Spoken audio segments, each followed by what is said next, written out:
I've had a rough day today. My period started yesterday. Mine too. The eye of the storm, the eye of the menstrual storm started to hit me earlier today, to the point that I actually had to clock off and leave work early. So, yeah. We're gonna have a spicy podcast. Oh yeah. It's fine. It's fine. I took a 45-minute nap. Woke up pretty refreshed. Ate half a bag of chocolate chips. So, I'm good. For now, I have my Burger King. What kind of soda does Burger King have? Is this Diet Coke or Pepsi? It was Diet Coke. Okay, I have my Burger King Diet Coke. I've been trying not to drink soda lately, but Fuck that. Soda's the best. this is my emotional support soda today. Yeah. It sounds like it could be in an 1800s recipe book for how to cure a woman of moon sickness. Half a pound of chocolate chips and 1/4 ounce of Diet Coke. And There's definitely some sort of witchcraft in this thing. What's that? Jay Scriven had posted a Facebook memory, a few years ago when Avengers Infinity War came out. And so he was talking about people walking out of Avengers Infinity War, and it was just this cartoon. It was from SpongeBob. I can't remember. Yeah. I think it was just a generic character. It just had a harrowed look on their face, Yeah. walking out of Infinity Wars like this. They've been traumatized. Yeah. So I went in there and I was like, oh man, it's I remember whenever we went opening night, it was me and Sabrina, and I was sitting damn near front row, right in the center. We had the best view in the theater. And then while we're watching the movie, it's the Spider-Man and Iron Man scene, at the very end. I don't want to die. I don't want to die. And then everybody's crying. Seriously, you look around the theater and every dude in there, their eyes are just kind of shrink wrapped in tears and sparkling in the light of the projector. And all of their wives and girlfriends and whatnot are just kind of oh God, And so I look back over at Sabrina and she's just sitting there cackling, and then But, it's right at the moment whenever Spider-Man's, fading away and everything. It goes all silent. Yeah, it's dead silent in that theater. And Sabrina's like, ha ha ha, they all died. And, everyone just kind of looks at her. Or, all the heads kind of shift, and she just keeps cackling. And, I look over at the dude sitting on the other side of her, and he just kind of looks over. He, bends forward so he can see me, and he's just kind of what the hell? I just kind of had to give him a shrug. And she just keeps cackling. And I was in the exact same boat as you. Thanos was my favorite comic book character, and that movie was the Thanos movie. So when I went to see it in Hays, Kansas, there were teens sitting next to me sobbing when Tom Holland died. They were so sad. But I couldn't believe that Marvel actually killed everybody. So I was sitting there, Thanos had just had this fucking killer, and I was just next to me are just weeping.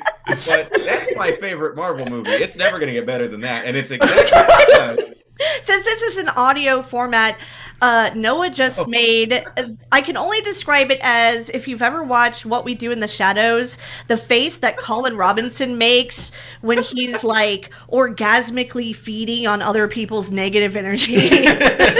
Very similar. Yeah. The energy vampire Colin Robinson. It was fucking great. No, seriously, I could just imagine that, teens, sobbing, oh, Tom Holland, and then just look over, and it's just Noah making that face. I would have been dabbing. I was just like an excited puppy.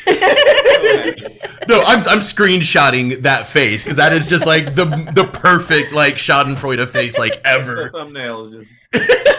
That deserves a shot of Diet Coke.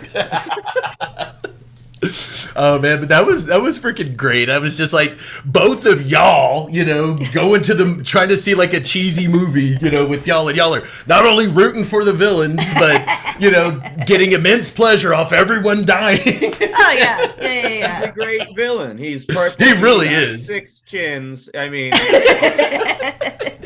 he really is. One for each Infinity Stone. And you want me to sit there and root for the twink, the spider twink? Oh, okay. What happened? Sumo Punx, Sumo Punx, Sumo Punx, Sumo Punx. Sumo Punx, Sumo Punx, Sumo Punx, Sumo Punx. Sumo Punx, Sumo Punx, Sumo Punx, Sumo Punx. Sumo Punx, Sumo Punx, Sumo Punx, Sumo Punx.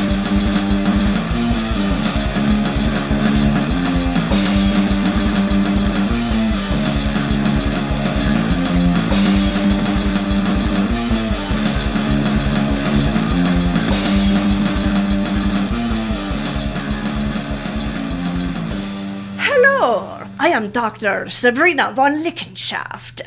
And I am Hans Grossensteinenfretter, and I have an associate's degree from community college.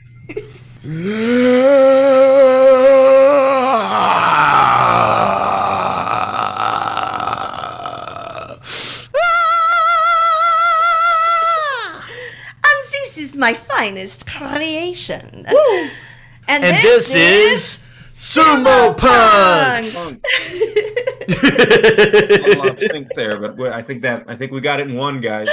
We did. I love the power metal vocals that you added at the end of that. It felt right. I was soaring. Yeah, I really felt like I was riding a sick eagle. Nice. Like holding a battle axe with a chick with her titties out, hanging on the back. Yeah. I felt like that freaky Frazetta horse you've got in the background there that's been staring at me this entire recording. His eye really glows on my screen. Oh, that's because I painted it with glow-in-the-dark nail polish. But yes, For real?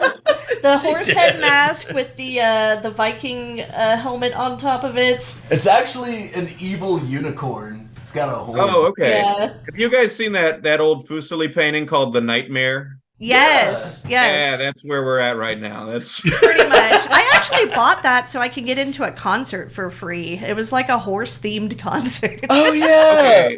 Sabrina, Horse I'm not fest. trying to put you on blast here, but I feel like two pieces of information have come out during the recording of this show that are you trying to sort of ease your way out of the furry closet. And that's cool. I swear! I'm cool with it. You can live your truth. What have I to do with that? I swear! Busted. Whatever. No one understands me. No, for real though, we did play this weird fest they called it Horse Fest. I don't know why, because I think we're the only people that had anything remotely horsely with us. Yeah. And she's the only one. On the flyer, it said free admission with horse mask. So I thought there'd be I bought a fucking horse mask. I thought there'd be a sea of horse masks. There wasn't. Sabrina had the only horse mask, and I had this little toy horse I was brandishing at people like a weapon. Yeah. And then that was it. But that was the same show where they had it was Janet Xmas. Oh, the lady that got naked and danced with the dead fish. Yeah. Yeah. Yeah, she was saying how she wants to be seasoned, whenever you're seasoning Right, it. because she was doing lines of ground black pepper. Yeah, she was making in the people audience. from the audience come up to snort It was lines of some black weird pepper. performance art. I don't know. Yeah, then she I covered like herself. how You guys speak with the same casual demeanor as if you would I went to the market the other day and I saw there was a wine tasting. Except it's I went to the horse festival and Hussy was snorting black pepper. What the fuck circles do you roll in? It's just your Tuesday. It was a Tuesday. Tuesday.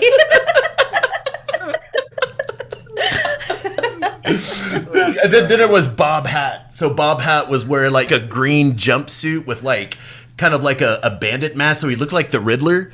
And he was playing.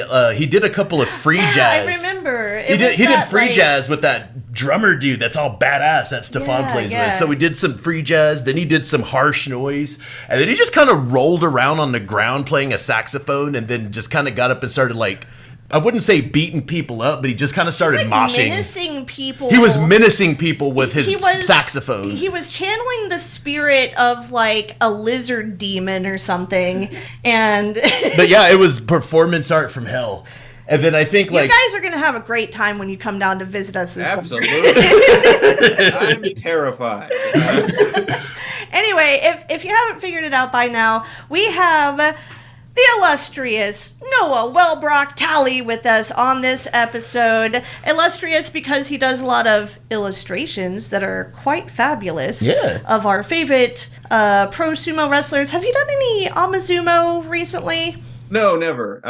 Scott Findlay once had me draw Scott Findlay, but that's the only time that I've done that. And I guess I've drawn myself before. Not in that capacity. People draw themselves, you know. Yeah. Feel free to draw us. I mean, we were like 3, so I guess I've drawn my brother as well, and he counts, but that was a long time ago. No, and I also really enjoy your anime and cartoon comic characters. You know, the little carts. They almost look like chibi versions, but I love them. Oh yes, very adorable. And you if you want also a Goku sticker when I come down. I can yes, nice Goku sticker. Maybe a little Vegeta. Maybe a little Vegeta sticker. Those are great. I don't know if you guys are like the Naruto generation, but the Kage, one of my favorites. Oh, that is badass. I'll bring some merch. And I will have you know that I've watched Naruto from day one, so I watched it the entire 15-year run. Me too, dog. Hell yeah. Man, so check this out. I've been watching it since like, what was it, 2001, 2002, somewhere around thereabouts, And then I was watching The Last. I was living with my mom at the time, she was sleeping, whatever. And sometimes she had this habit. She would wake up in the middle of the night and just kind of start like yelling random things to menace me because she thought it was funny. And she did. Sometimes like I would just sit there and she would just, watching TV, you just hear, "I'm grouchy." And it's like, "Sorry, Mom." But anyway, so it was that part whenever Naruto and Hinata are about to they're having that tense romantic moment and they're about to kiss or whatever. And then I'm just kind of like chilling and it's like dead silent in the apartment. Then all of a sudden out of nowhere I hear, "I'm mad now." And I was like, "Damn it, Mom." And I had to get up and I ran in the room. I was like, "Mom," and I had to explain, "I've been watching this for 15 years. This is some romantic shit going on for 15 years and you just popped in and just ruined it." And she's just cracking up like Sabrina's cracking up right now. And so anyway, the next day she went to work and she's talking to her work buddies and they're like, "Oh God, he's getting all worked up over that cartoon." Except one of her friends that was on her team was a huge Naruto fan. And his name was Mario, but Mario felt my pain. He was like, "That's kind of messed up, Angela. That's 15 years of storyline." Let's go, Mario. I know, right? But Noah, you also have started doing sumo yourself. You are an amateur sumo tori now as well, and you came to your first tournament here in Texas, the Rollertown Showdown, and fucking slayed. And we are definitely going to talk about that.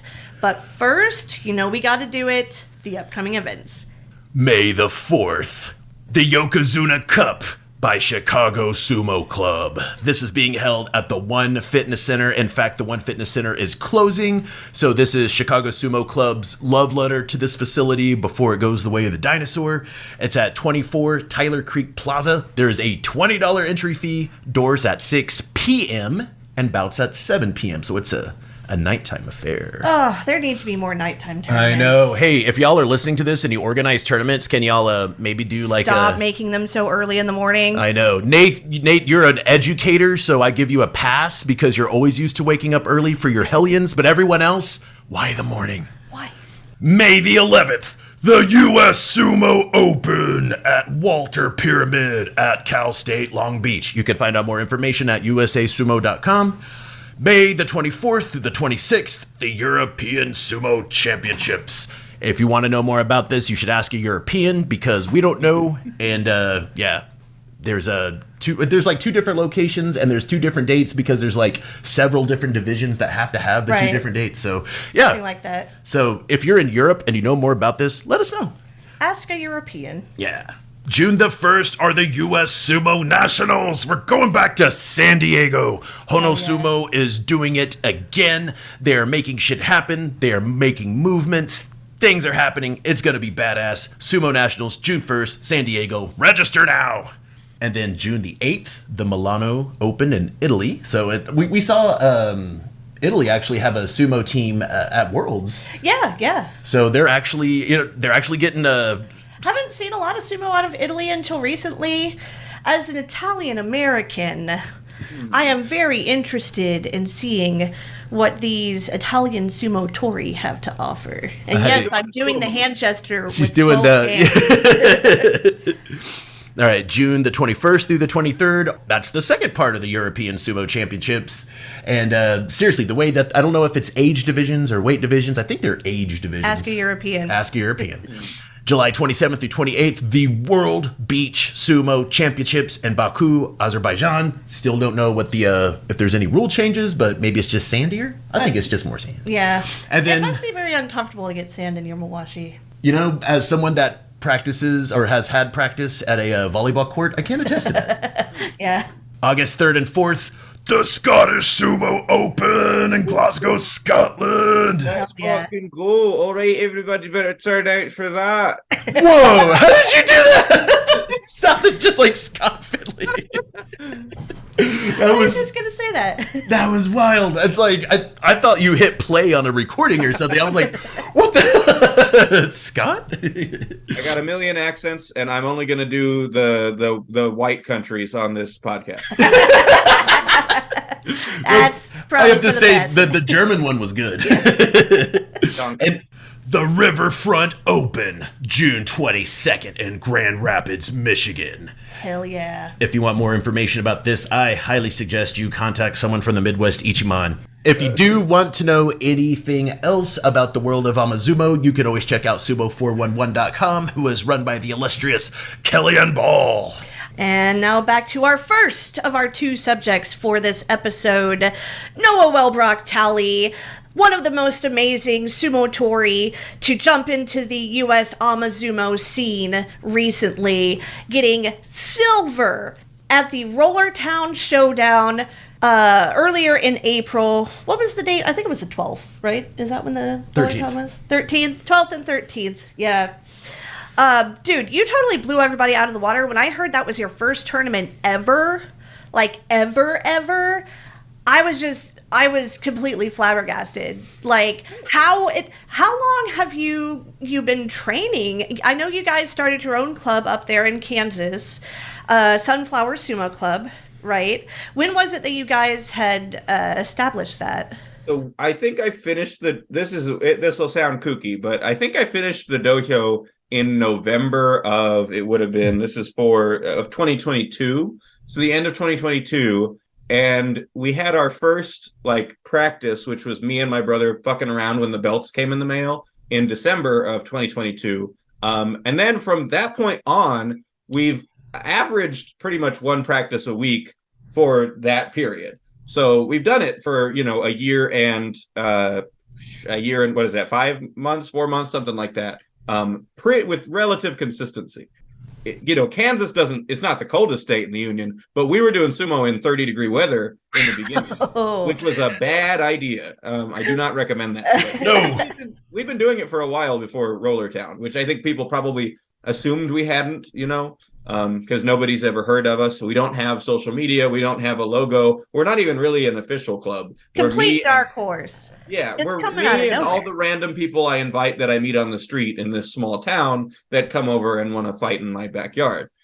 So you built this dojo in your backyard before you really even started practicing, before you really even established yourself as a club. Yeah. How long did it take you to build the dojo? I feel like I started it when the weather was warm, maybe in September or August of that year, 2022, because I have a landlord who's kind of cool. I know that's not probably a podcast sanctioned standpoint, but this guy, I get along with him. I'll say that. I get along with him. Okay, he let good. me have a cat, and he let me build a dojo in the backyard. So not every landlord is going to let you do that. Yeah, our landlord does not know that we are doing the same thing. Please, no one tell them. Hey, I asked if we could garden, and they were like, yeah, that's cool. I thought about kind of spinning it, but then I was like, you know what? He's going to be here. He has a guy mow the lawn. I can't get away with it being anything else than transparent. So I said, hey, Doug, how would you feel? He actually gave me tips. He was like, "Yeah, you can buy these long tubular sandbags that might work as like the fake ring edge," because he was kind of familiar with sumo. Nice. He's older, and it was hot in the U.S. in the '90s and all that. Yeah. But yeah, he let me build it. I think I built it slowly, off and on, over the course of maybe 2 or 3 months. It was very haphazard. There was sort of a sunk cost issue. I bought probably like 2,000 pounds or something total worth of potting soil that I kept trying to put down to level it out. But all the fucking dirt you can buy at Ace Hardware is full of wood chips and rocks and shit. Oh. And I was like, I can't. And yet I kept buying it, thinking if I get more, it'll work out. I bought so much dirt that I ended up basically stripping off of it. So now if you watch any of our footage, you'll notice there's a weird grassy mound, like a grassy knoll in the background that we often land in. That is a good portion of the excess dirt that I stripped off of it. That's awesome. So it took longer than it needed to, as I was dealing with the psychological ramifications of realizing I wasted a lot of cash. But we got there. We rented a gas-powered tamper for one day, and we pounded the shit out of it, and it's not especially level, but we've never felt like we had a tripping issue or whatever. We have some people come down that have done sumo but haven't done it on that ring, and they're like, it looks a little uneven. And I'm like, first of all, fuck you. You don't notice it when you're using it, and I think that's been pretty true. So it looks good. In fact, I'm still really fucking jealous of that. And we fly into a bush a lot, but other than that, we decided to dig ours under this big, beautiful shade tree. So we're running into a lot of like roots, and we have had a lot of rain recently, and that really inhibits our ability to, dig out the fucking dohyo. But we have already thought of how we're going to deal with the dirt idea. We are looking for baseball clay. Yeah. There has to be somewhere where we can because where do they get it when they build the baseball fields? Where do they get that shit? It's just baseball clay. There's quarries and dirt and stuff like all over the place. So basically it just has to be a nice mix of sand and clay. Just like a good, I think it's like 80-20, something like that. But all we have to do is, if we could get, I think they said 6 cubic yards should be good enough to make like a 20-foot by 20-foot square. That's about maybe packed down about, what is that, 2-3 inches, something like that. So as long as it's packed down, and we have tarps, under the dirt that we're going to put in there. So the reason that we're trying to get all the... we could get at least 6 inches fully packed. Yeah. That's not, well, we could probably do that. So anyway, they said in order to get and keep in mind, this is in the tons. I mean, this is dirt that's measured in tons, that they will bring a dump truck to your house and dump it in your backyard. $200. $200. really? Yeah, $200. But it's like it has to be pissing me off. Well, it has to be that certain kind of clay. You spent several $100s on gritty potting soil from Ace Hardware. Guess what? Well, that's we have a unfair advantage because we have Dan. Yeah. And Dan's father-in-law owns like this company that sells like dirt and gravel and all that. Like a landscaping company. Yeah. So that's gotta be. I don't think there's any more shrewd and impressive business person than someone who can convince people to buy dirt. Yeah. Yeah, that's badass. I can't imagine. I mean, hats off to him. So no, that's our plan. Is we're going to get like the 20 by 20 foot square of the clay. We're going to tamp that shit all down and then dig precision, holes for the. Damn, that was my phone. But dig precision little grooves, for like the sandbags and For the Tawara. Yeah, what did you put in your sandbags? Just dirt, Sand. Yeah. See that's what I wanted to do, is just to put. I was thinking about putting like dirt and sand, so they're tough and you can't squish it down, but like you're not gonna like hurt yourself. So what I'm worried about, because I lived on the Mississippi Gulf Coast and we had to use sandbags quite frequently because it would flood a lot. Yeah. Even when there weren't hurricanes, like the area where we lived right by the bay, it would just like flood all the time. Yeah. A random day in the summer, we could have like 2 inches of water in our fucking kitchen. Damn. So we always had sandbags around, and the problem with them is that they would always like bust open. You had to be really careful with them, and like I don't know what kind of material these like long sandbags are made out of. Canvas, right? Is it some sort of plastic or is it canvas or what is Mine it? are canvas. Yeah. Yeah. Okay. So it is some sort of fabric then. Yeah. Eventually it's going to wear down. Yeah. Maybe we should like double bag it? I was gonna get like some plastic bags or trash bags or something and line the inside of them, put the dirt and the sand mix in there, and then that way they're still in the plastic, but they're housed in the canvas. You know? Right, but the canvas itself will eventually degrade. Yeah, then we'll just have to replace them. So. Yeah. I mean, mine have been out there in the elements for almost a year and a half, and they don't seem to be really any worse for wear than they were before. And the sandbags and the sand overall were not a huge expense. So if I have to replace them every 3 or 4 years or whatever it ends up being, it's not that big. For me. Okay. They're not that expensive at all. Like when he sent me the link for those, I was like, "That's all? Damn!" Yeah. That's why I got all crazy with doing this idea because Noah's like, it's super cheap. Just get these sandbags and just dig. Just don't buy a bunch of dirt you don't need.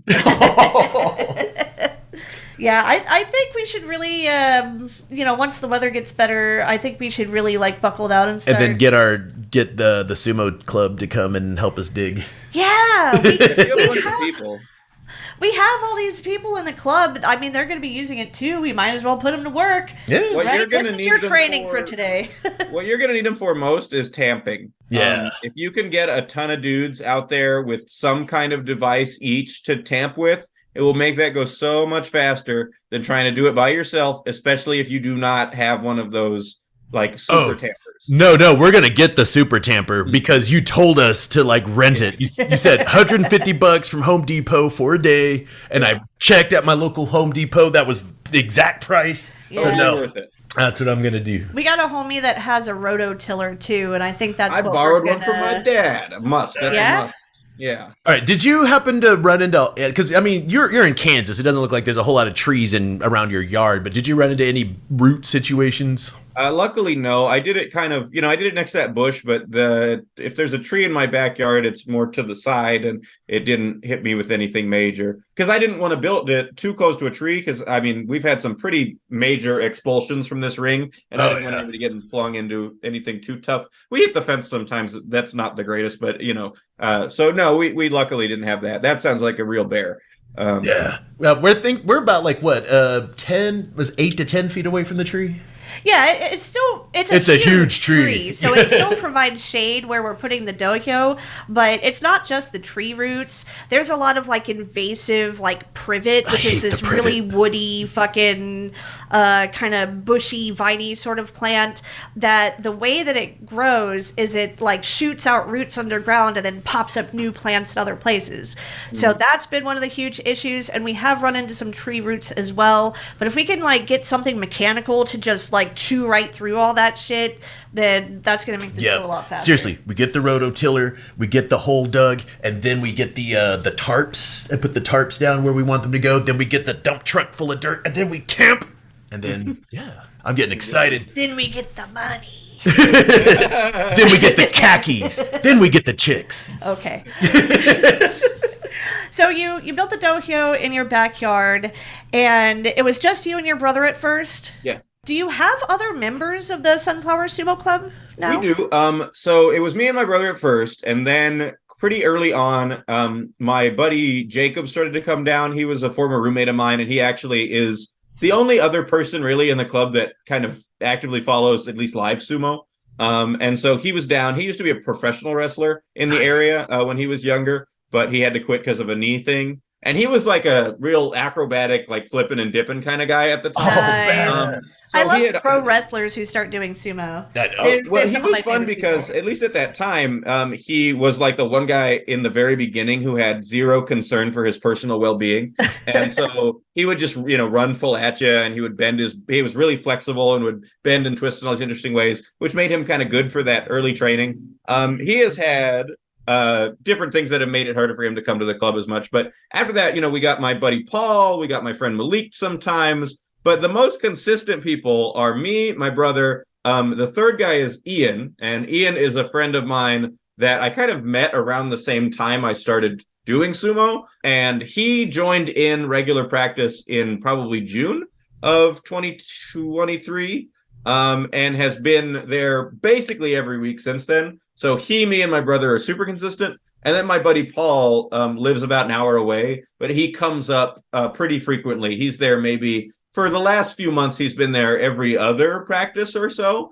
So he's starting to kind of get more consistent. And then everybody else is like a rotating list. So we've had all sorts of people try it over the last few months or last year or whatever. And several people have done it multiple times. But if you want to talk consistent members, there's really 3.5 of us. No, I know what you mean. Like, you know, kind of like with our club, we have like, I would say like 5 like active, you know, core members. And then like, you know, we have a guy that, you know, his son, you know, he's got to watch his son a lot, you know, so he comes when he can, you know. Yeah. And then, you know, a couple of other guys that live more than like an hour away kind of thing.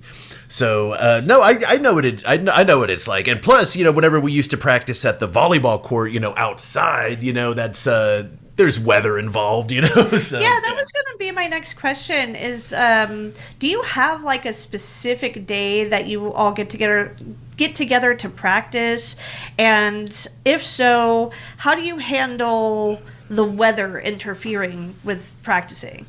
So because of the weather and because we have everyone that comes to sumo practice is a friend of mine. And so because it is sort of casual and close-knit, we pretty much just have a group chat, and one person, usually me, will pitch out a day idea for practice during the week. And it might be a Tuesday, it might be a Saturday, it might be whenever. And it's usually based on the weather. And I'll say, hey, it's not going to be too hot this day, or it's not going to be raining, or whatever it is. Can we do practice? And then people will either say, yes, I can make it, or no, I can't make it. And if we can it used to be if I could just get me and my brother would do practice just by ourselves. And if we could get more people, great. If not, whatever. Nowadays, it's a little more like we want to get at least the 3 of us because otherwise we'll be spent for a while and we don't want them to miss out. But it's very like day by day. It's one of the other reasons why I think it would be hard for me at this point to establish it as some sort of kind of formalized club, because we just can't have a consistent day of the week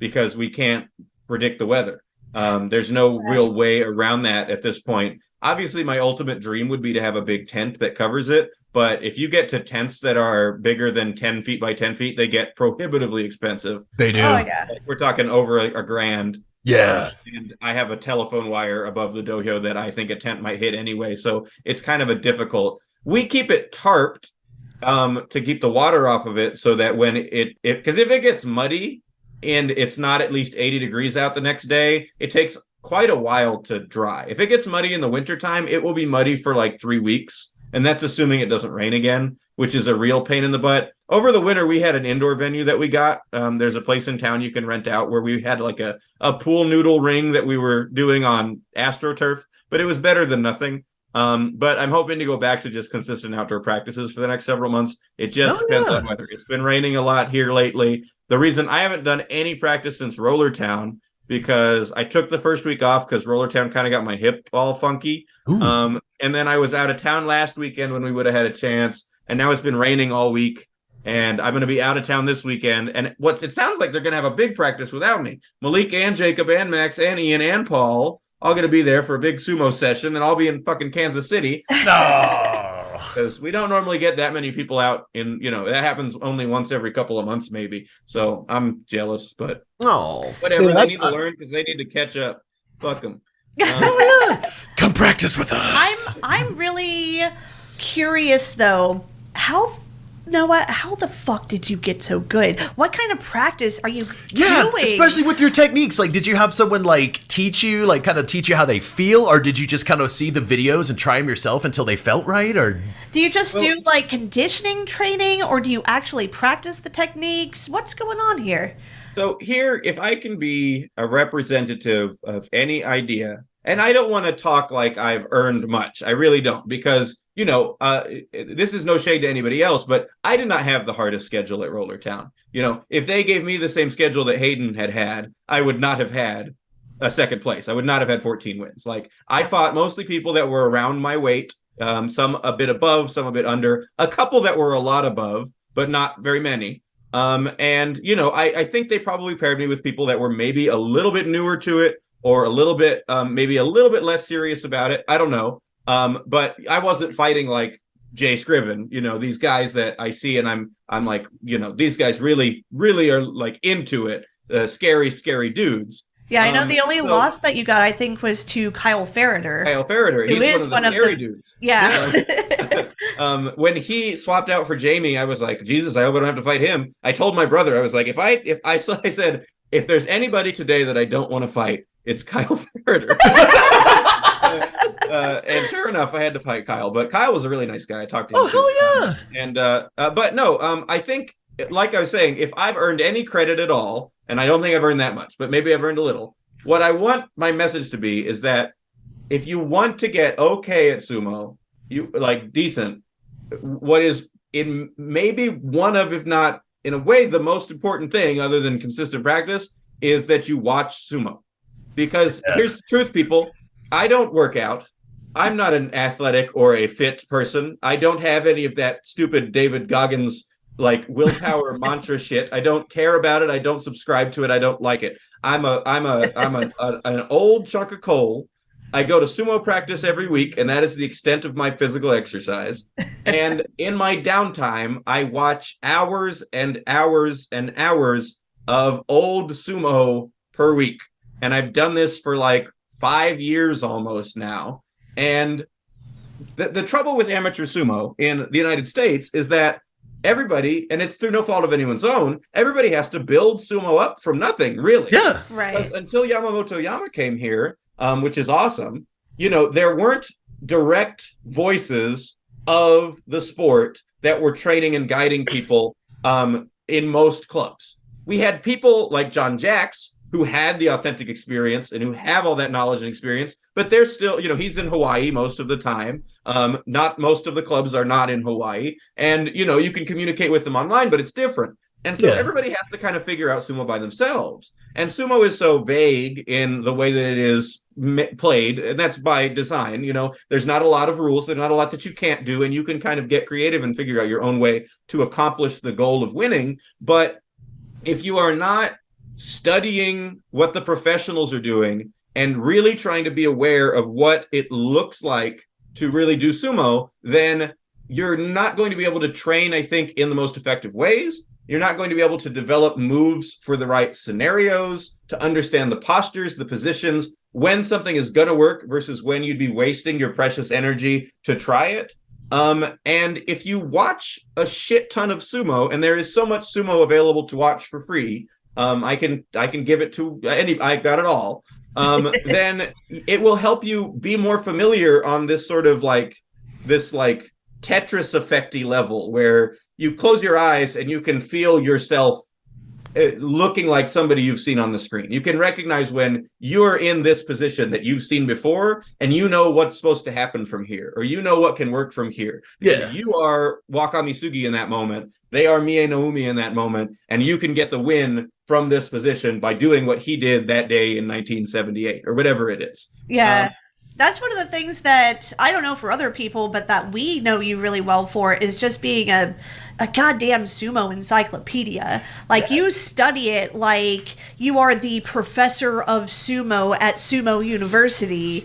It just like always popping out like different dates and names, and I'm like, I can't follow this. Like, what's going on here? And so it makes sense that, to me anyway, that you're also really studying like every minute detail of every movement that's being made and how that's informed your way of doing sumo as well. I was gonna say, as you move like a pro, like your body movements, the way that you kind of move, it looks a lot like and what's his name? Jared Tadlock is another one that moves like a professional as well. But no, I've noticed that just kind of like your ring sense and kind of how you maneuver according to your ring sense. You do move like a freaking pro. It's crazy. Yeah. But like for myself personally, so when I'm watching sumo, it's like I get so caught up in the action, of storyline, so to speak, if you want to call it that. But I get so caught up in the human drama and the fight and the struggle that sometimes I forget that I can take a step back and analyze it, technically. But I just get so caught up in the wave of the drama of it all that, I just want to scream at the TV, Not only that, but when you were describing like how you analyze this stuff, it made me think of this article I was reading recently that was talking about how certain people do not have the ability to picture things in their mind. They don't like, Right. you know how when you imagine something, well, at least for the people that can do it, it's kind of like you're looking at a picture in your mind or you're looking at a movie in your mind. And like, apparently for some people, it's like way more clear. For other people, it's like really fuzzy. And then some people just don't have that ability whatsoever. So some of it could also be, like in your case, just that neurological framework that you just happen to have genetically that allows you to be able to analyze in that way. It could be like a whole host of different mechanisms working all in conjunction that just makes you a badass sumo tori, you know? That's what I was about to pick this stuff up a lot easier than other people do. Like, even when I'm just doing commentary, sometimes I find it difficult to really focus on like what specific moves are being made. You know what I mean? So I'm really trying to train myself to do that as like a sumo commentator, but it's, especially when you first start out, it's hard. Yeah. You know? One of the things that I found out, though, is that even in, Grand Sumo, whenever they call out the Kimarite, that sometimes isn't the Kimarite that's put down like as wrong. they'll make it another Kimarite, but sometimes what they call like live is different from what they'll put in the records because they have to go back and look. And sometimes they'll say it and they'll announce it as it happens and they'll be like, what was that? I love it when a match ends and it's so close that the Japanese announcer from the 80s just screams like, Golda! Like, what, like, what was this? The other thing is that it kind of works in the reverse where like, I have been able to hone in on watching things so much more now that I try to do them, now that I understand like why this person is going for this or what will or won't work. Ever since I started doing sumo, I can now watch a match. And one of the thoughts I have a lot is I'll see somebody get a really good position and I'll think to myself like, oh man, it would be impossible to overstate how cooked this dude is right now. Because like there are just some positions where you are more or less totally screwed if you let somebody get it on you. And those were things I wasn't really as aware of at the time. But it's made me a lot better now at being able to pretty much tell like which way a match is going to go from the middle, especially if it's a belt fight. That's pretty cool. So there's been a lot of give and take, That makes a lot of sense to me, actually, because I experience the same thing when I'm working on like art or music especially. Having that connection of like visual input plus physical input just makes it all come together a lot easier. 100%. And the other good, there's lots of good stuff about, I think, the way that we do it in our club. Number one, it is helpful to have only 3 guys on rotation.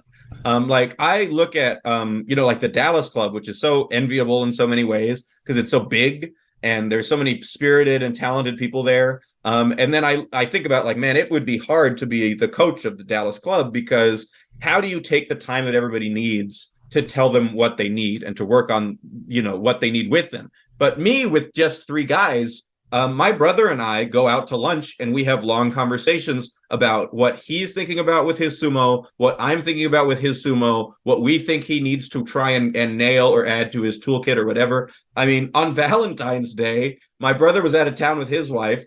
Ian, who's a happily married father of 4, wasn't doing shit on Valentine's Day. So he came over and we just had a practice with us in the backyard. And I gave him a bunch of one-on-one direct advice that I think would help him fight my brother better because he and my brother are sort of kind of rivals. My brother has the edge, but like they go back and forth and their matches are really exciting. Nice. So I get to work with my guys very specifically and very deliberately, and I get to focus on what they need to do and what they need to do in different situations and against different types of opponents. Like I'll have days where I'll tell Max, like, Max, fight me, well, like you're smaller than me, and he is, so it works. But there are other days where I'm like, Max, you need to stop fighting Ian like you're fighting me, because Ian is more or less your same size. He's about your same height. He's not that much heavier than you. You're about the same strength. You should fight Ian like you're fighting somebody your size or smaller. Just try and do that straightforward stuff that you can't do as much with me because you need to know how to do all of it. And we all need to know how to do all of it because it's essential to like the toolkit. Right. And the other thing is like back to watching sumo, you have to watch like the kind of sumo that makes sense for you. Like if you are only a follower of the current like sumo, you watch the tournaments and maybe you watch, like you started watching in the 2010s or something, and you do not weigh at least 300 pounds, you're not going to get a ton out of that, I think. Because so much of present day sumo and kind of the meta of sumo is built around that size and that power. Like there's a lot of very quick aggression. There's a lot of guys that are very heavy for their frame. And that translates into this sort of super powerful, fast. I mean, it's over, lots of slap downs, lots of people falling forward and getting too much momentum and that sort of thing. That is not super applicable if you are a guy who weighs, I weigh like 245. My brother goes back and forth between, at his lowest, he's like 180, and at his heaviest, he's like 210. He's more on the 210 side right now. Ian is like 220. We are not 350, 400-pound rikishi just like ramming into each other. And so when I send them videos to watch, I send them the 70s. Because in the 70s, you were much more likely to have people that weighed about 270, 280, maybe 300, usually not a lot heavier than 330, which is fairly heavy, but not really by modern standards. If you're 330 now, you're considered on the slimmer side. You're like a Hoshoryu. Yeah. But because it makes more sense for them to watch that because that's their body type. That is stuff that they can conceivably do. That's, I can't fight like Akebona. I can't fight like Konishiki. I can't fight like Chiyonofuji. That's the other thing. Everybody wants to be Chiyonofuji. You can't be Chiyonofuji. I'm sorry. Chiyonofuji was an enigma even within the sport of sumo. He was an impossible man. And if you're watching what he's doing, he is a man who fought as if he was 500 pounds when fighting people that were 500 pounds, and he won. I mean, he would grab people frontal grip from the front and run them out that weigh twice as much as him. It gains you nothing to try and start sumo with that approach. Yeah, don't hurt yourself, especially if you have a day job. Exactly. Yeah. You need to learn as a little guy how to fight a big guy. You need to learn as a big guy how to fight a little guy. And you need to learn as a whatever your size is how to fight your size. And those are three different things. Those are three very different looking styles of sumo. And what I love is I have this match. There's a bunch of matches, really, but there's a really good one where Musashi Maru fights Konishiki in the middle 90s, right? Musashi Maru, of course, at that time was in the 400 and some range. He wasn't at his heaviest, but he was probably over 400, maybe around 400. So he's like 6'6", isn't he? Musashi Maru is 6'4". But he's fighting Konishiki, and Konishiki in the middle 90s was closer to 600 than 500. Yeah. He was getting really big. And what's funny is Musashi Maru is a man who, with like literally two exceptions, would never have to think about fighting somebody as if he's the little guy, right? He would never have to do that little guy sumo. But when he fights Konishiki, instead of his usual get up on him or push him or like bring their arm up and run him out, he gets his head down first. He gets a low stance. He gets a frontal tight grip blocking up the arm. It is textbook little guy belt fighting stuff that is being done by a 6'4", 400-pound man because he's fighting someone that outsizes him.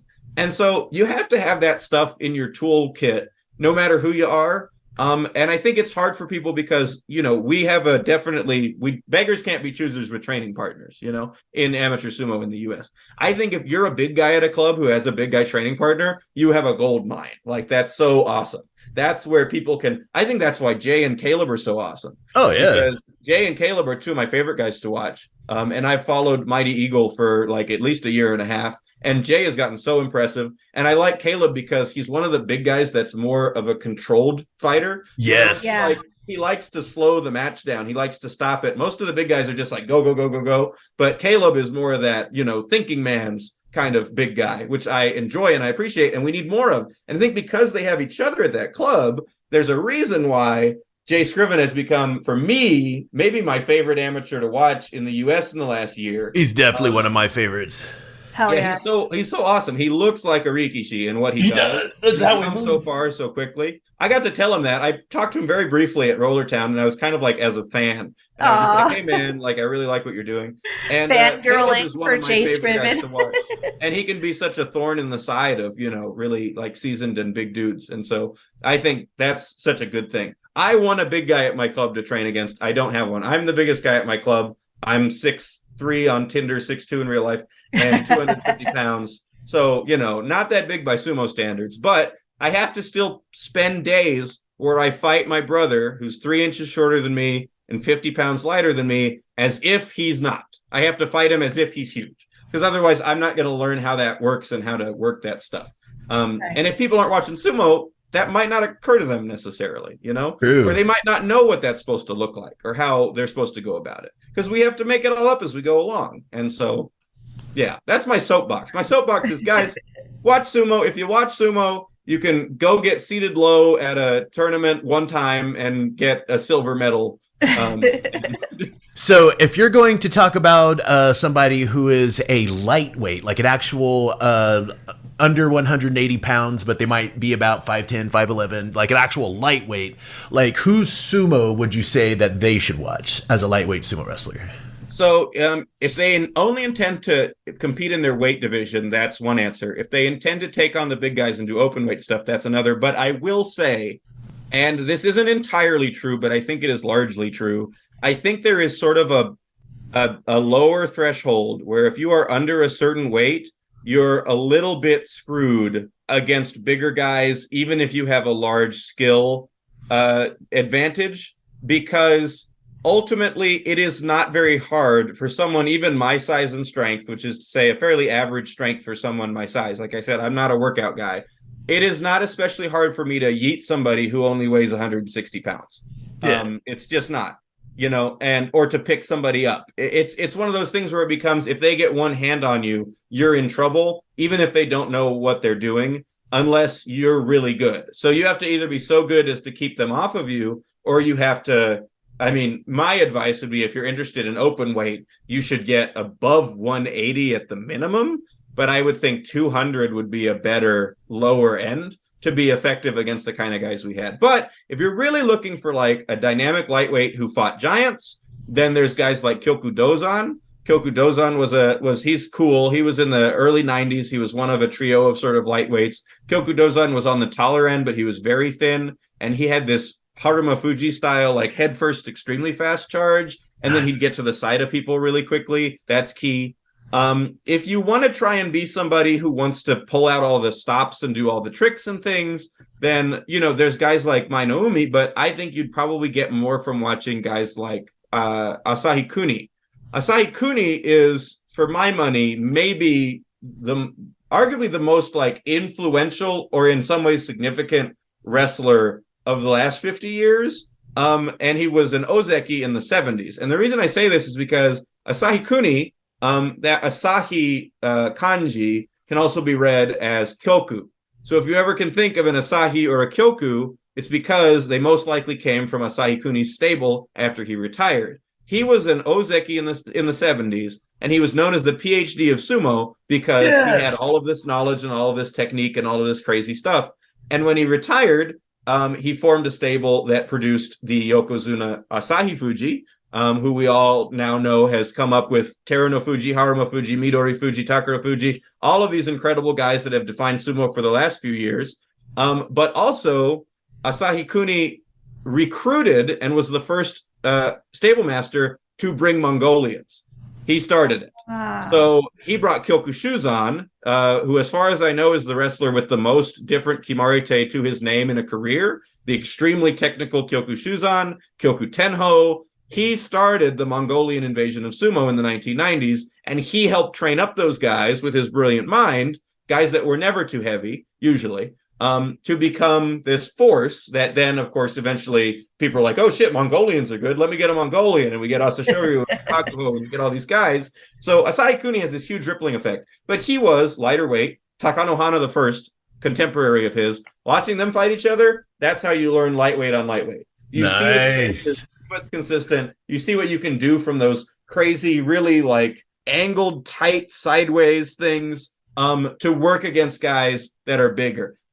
So there's a lot of guys, but it just sort of depends on what kind of opponents you think you're going to face and what's going to work and what's not. If you're fighting big dudes, you could look at Wakanohana 3 from the 90s, but he's a little more crazy.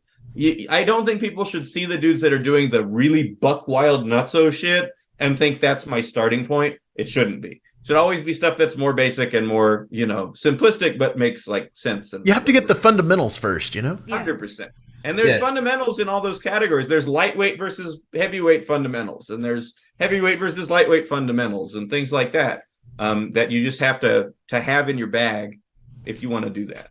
Okay, my next question is, so if you have somebody that, because most of the people that I fight that I have a hard time beating are people like Caleb or, Jamie Calderon or who's James, so but Other heavyweights. like other heavyweights that are huge, people that did like football and people that did like rugby or wrestling, like really big, strong guys. But I'm kind of lanky. I mean, I got a gut, I mean, don't get me wrong. I mean, I weigh. How tall are you, Matt? Oh, I'm 6'4". Yeah, you're super tall.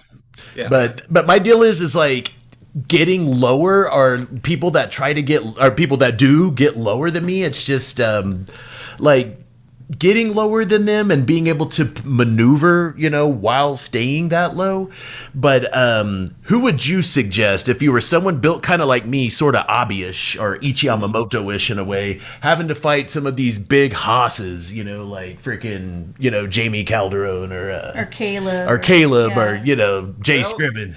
Think about the two Rikishi you just named, right? Abi, Ichi Yamamoto. Think about their fighting styles, right? That's not your fighting style at all. You are not a pusher. I don't know that I've ever seen you push. The reason that works for those lanky guys, and they don't have to concern themselves as much with getting down super low, is because they're just keeping those motherfuckers at a distance. They're not letting them get inside and get under them because they don't have a chance. They're gone, That's why that works for them. But if you want to become somebody who's going to go chest to chest with the big guys, then you've got to understand, number one, this is what I learned because I brought Jamie Calderon down to my backyard dojo to train along with Sam Rodriguez, who's a good friend of mine and a very passionate dude. Hell yeah. And they came down in in him at the March. Sakura Cup. Yes, we met Sam. Sam, you described him perfectly. Yes, He's a very passionate dude. guy. Yes. He's a tremendously passionate dude, super fun. If Yeah. you had him on this podcast, he could talk for 3 hours by himself.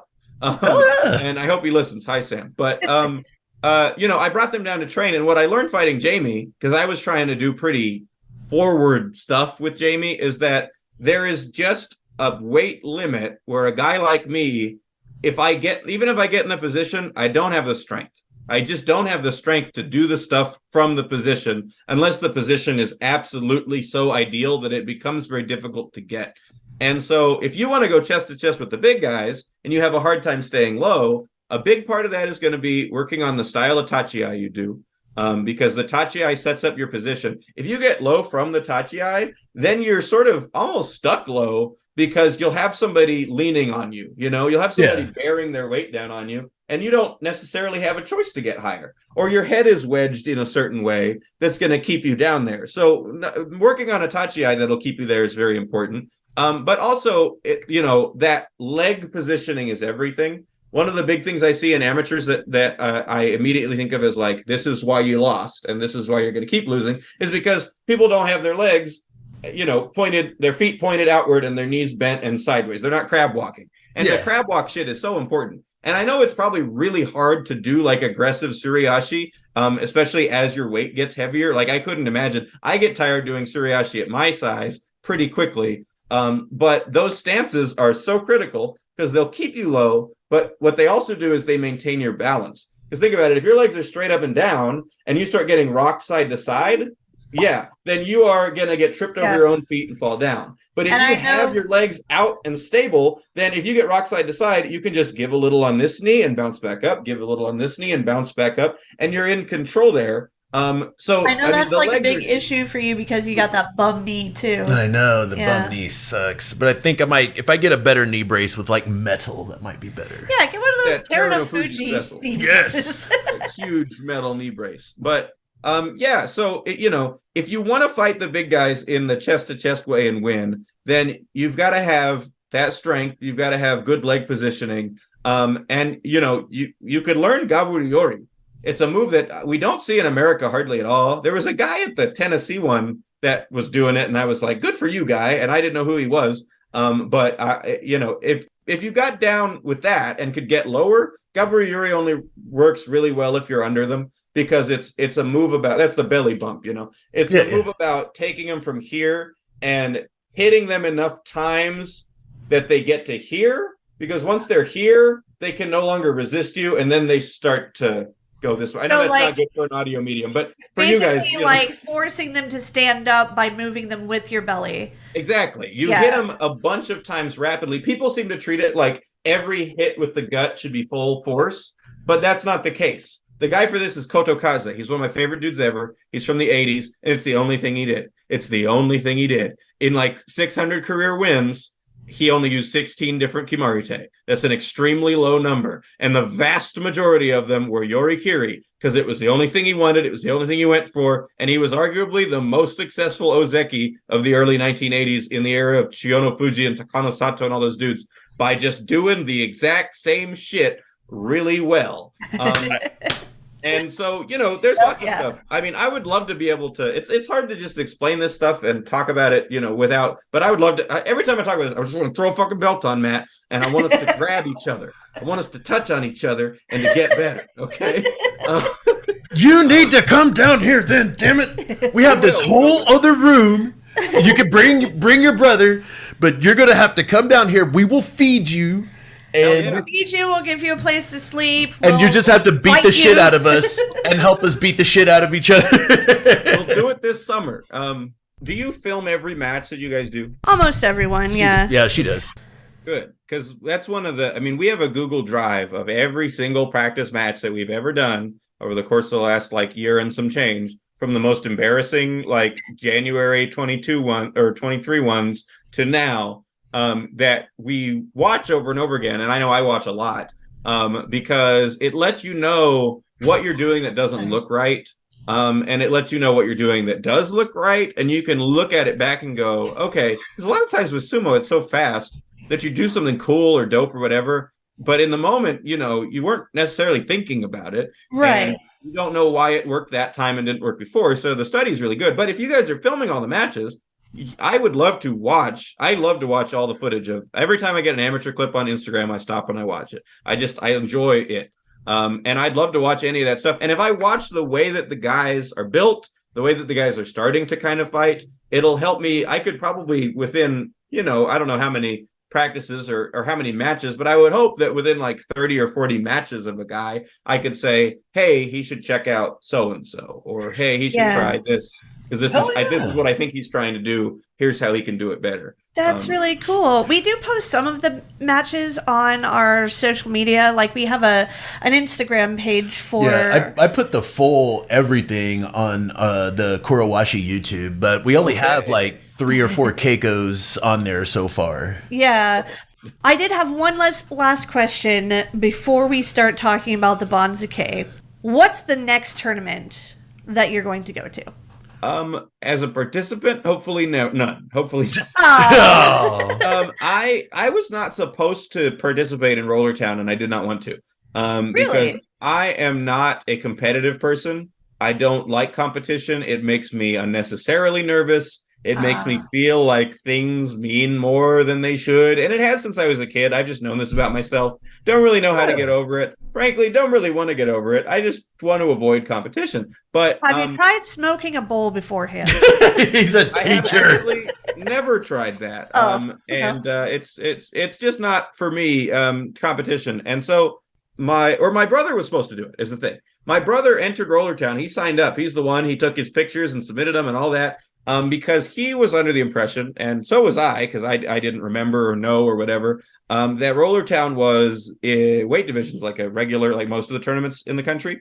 And so he was like, oh, cool. I'm like, I think at the time he was still lightweight, or maybe he was middleweight, but he was like, cool, I feel like I could do well in my division. And then we found out like a week before that, no, Roller Town's special. And I love the way Roller Town's done. I kind of wish they were all this way. But Roller Town's all open weight. There's no divisions, and you fight 15 times in a day. Yeah. My brother at that time, and still now, I think, was in between jobs and didn't have any health insurance.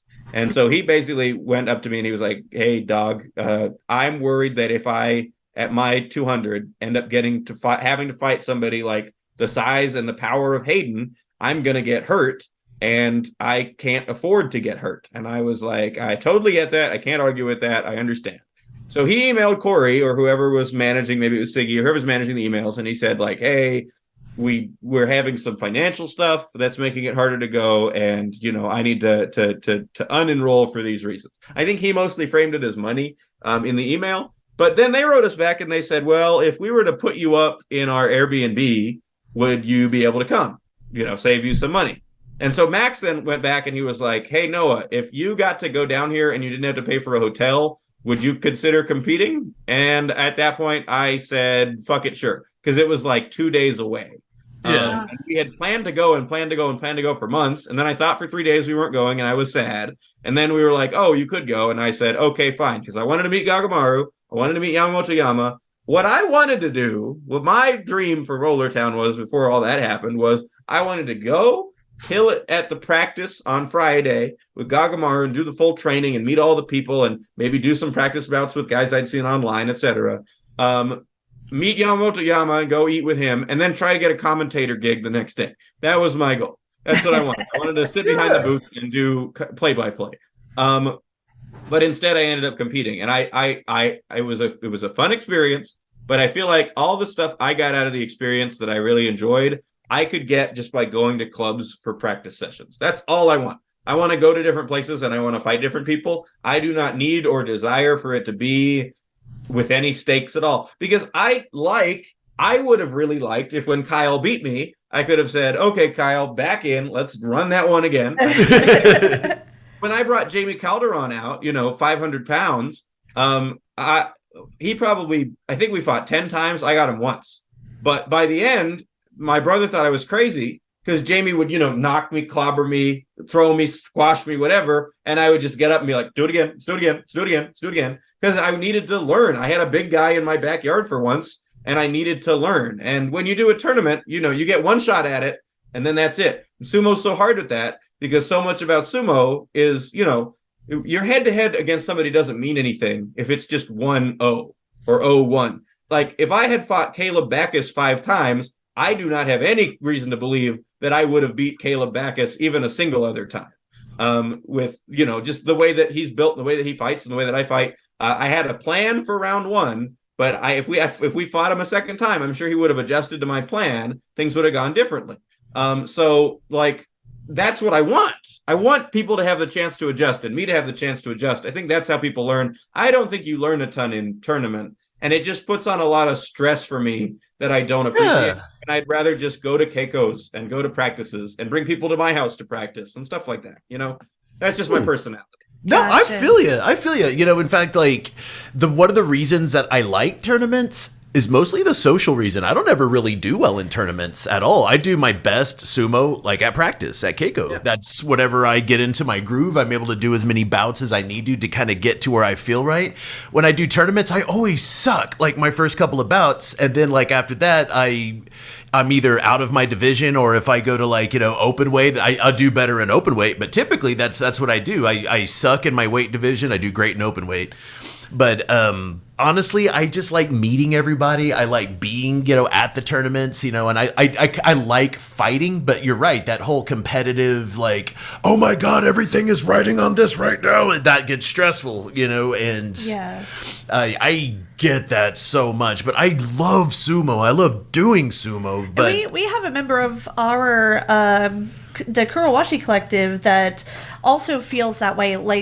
He loves sumo and he loves doing sumo. He's just not interested in competing and all the mental stuff that goes along with it. Yeah, see, I would very much like to, if whoever's comfortable with competing in tournaments, cool. And I'd like them to go to at the Consulates Cup in September. That's going to be in Austin. I would love for those guys to go just to see how cool it is and just to meet everybody. And if they show up, as sumo tori, as competitors, they get that that camaraderie, that kind of that bond, with the other folks. You show up as a spectator, you just don't quite have that same kind of, bond. Well, they could also show up as support for the competitors. Or as well. An official, yeah. Or as in a coaching capacity, but just being in the thick of it, just showing there as someone who does sumo. Yeah. But Dude, I feel you. Thank you for saying all of that, because I have a very similar, and when I compete, I don't compete because I want to win and be the best. Winning's cool. Don't get me wrong. I like winning, but when I do tournaments, I'm not doing it because I'm going for the hardware. I'm doing because I want to see all my friends, and then like do this activity that we all love. If you do decide to go to another tournament, either as a competitor or just to hang out, I would advise that the Consulates Cup is one of the best ones. Kokai was there last year. Yeah, Kokai, and he brought one of his students, Zura. Zura just won the whole thing, but Kokai was really cool. He speaks really good English. So what if you does want to Kokai do nowadays? Does he train people? Is that what he does? He's in. I think he's still in Japan because I don't know if he was in Japan for Worlds or I don't know. He was there with Zura. I think he might be trying to help Zura get into into a stable, maybe. Yeah, something like that. But if you do want to come to Consulates, or even if like your brother wants to compete, because they do like the different weight divisions, and then they'll have an open weight, then that would be a great one to come to. I think that's going to be August 31st. Yeah, it's a more standard tournament, but it's like the tournament. It's like probably. It's one of the two like biggest Texas tournaments. Yeah, World of Town and Consulates is like Consulates is the other big Texas tournament. The Mets getting up there though. Yeah.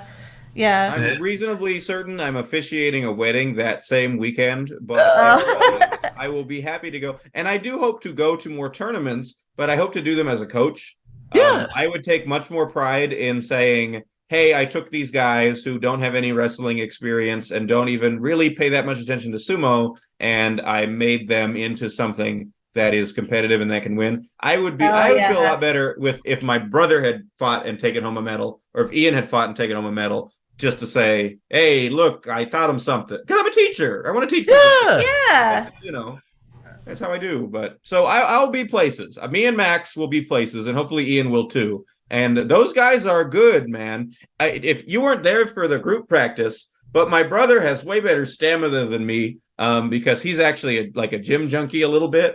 And he was knocking motherfuckers around in group practice. Max, I think, probably won 12 group practice bouts. And the thing was, this is what cooked me, is when we did group practice the day before, Corey Morrison was like, hey, we're just going to only Oshi. We're going to only focus on Oshi. Gagamaru's here. He's an Oshi specialist. This is where he can give you advice. No belt stuff. And, I'm not one to not listen to directions. And so I was like, okay, no belt stuff. But we don't practice Oshi at my club like at all.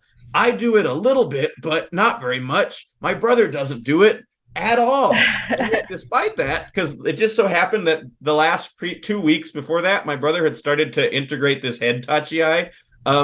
He was just able to just ram people and then like press them out, and he beat like 12 dudes. I mean, nice. Of them were in a row before he got knocked out a couple of times, and then we had to swap. I mean, he was just killing it. And this dude's, only like 205, 210.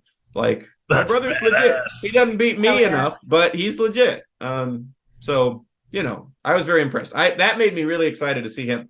I think if he had fought in the tournament and he got my schedule, he would have done not quite as well, but almost as well.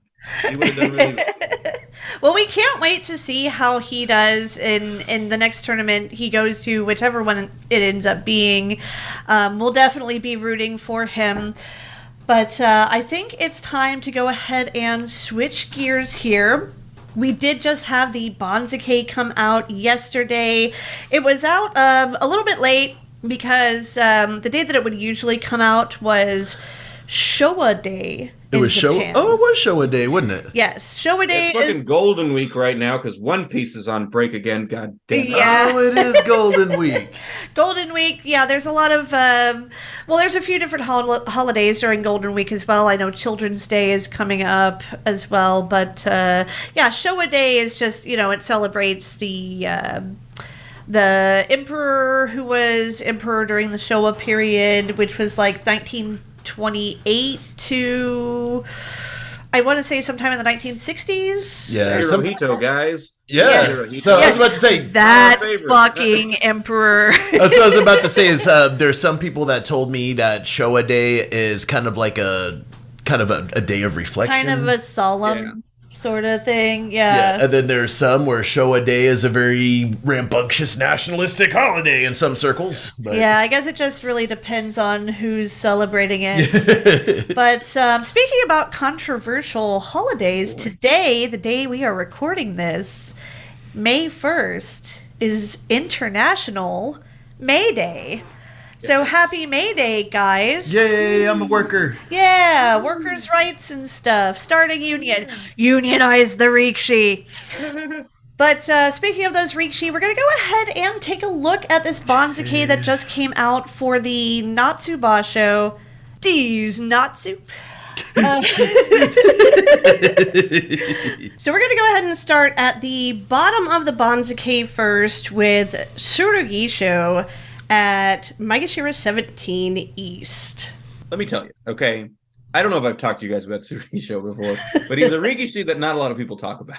You know, we can look down this list, and I can tell you the dudes nobody gives a shit about. And unfortunately, I think for most Americans, Tsurugisho is pretty high on that list.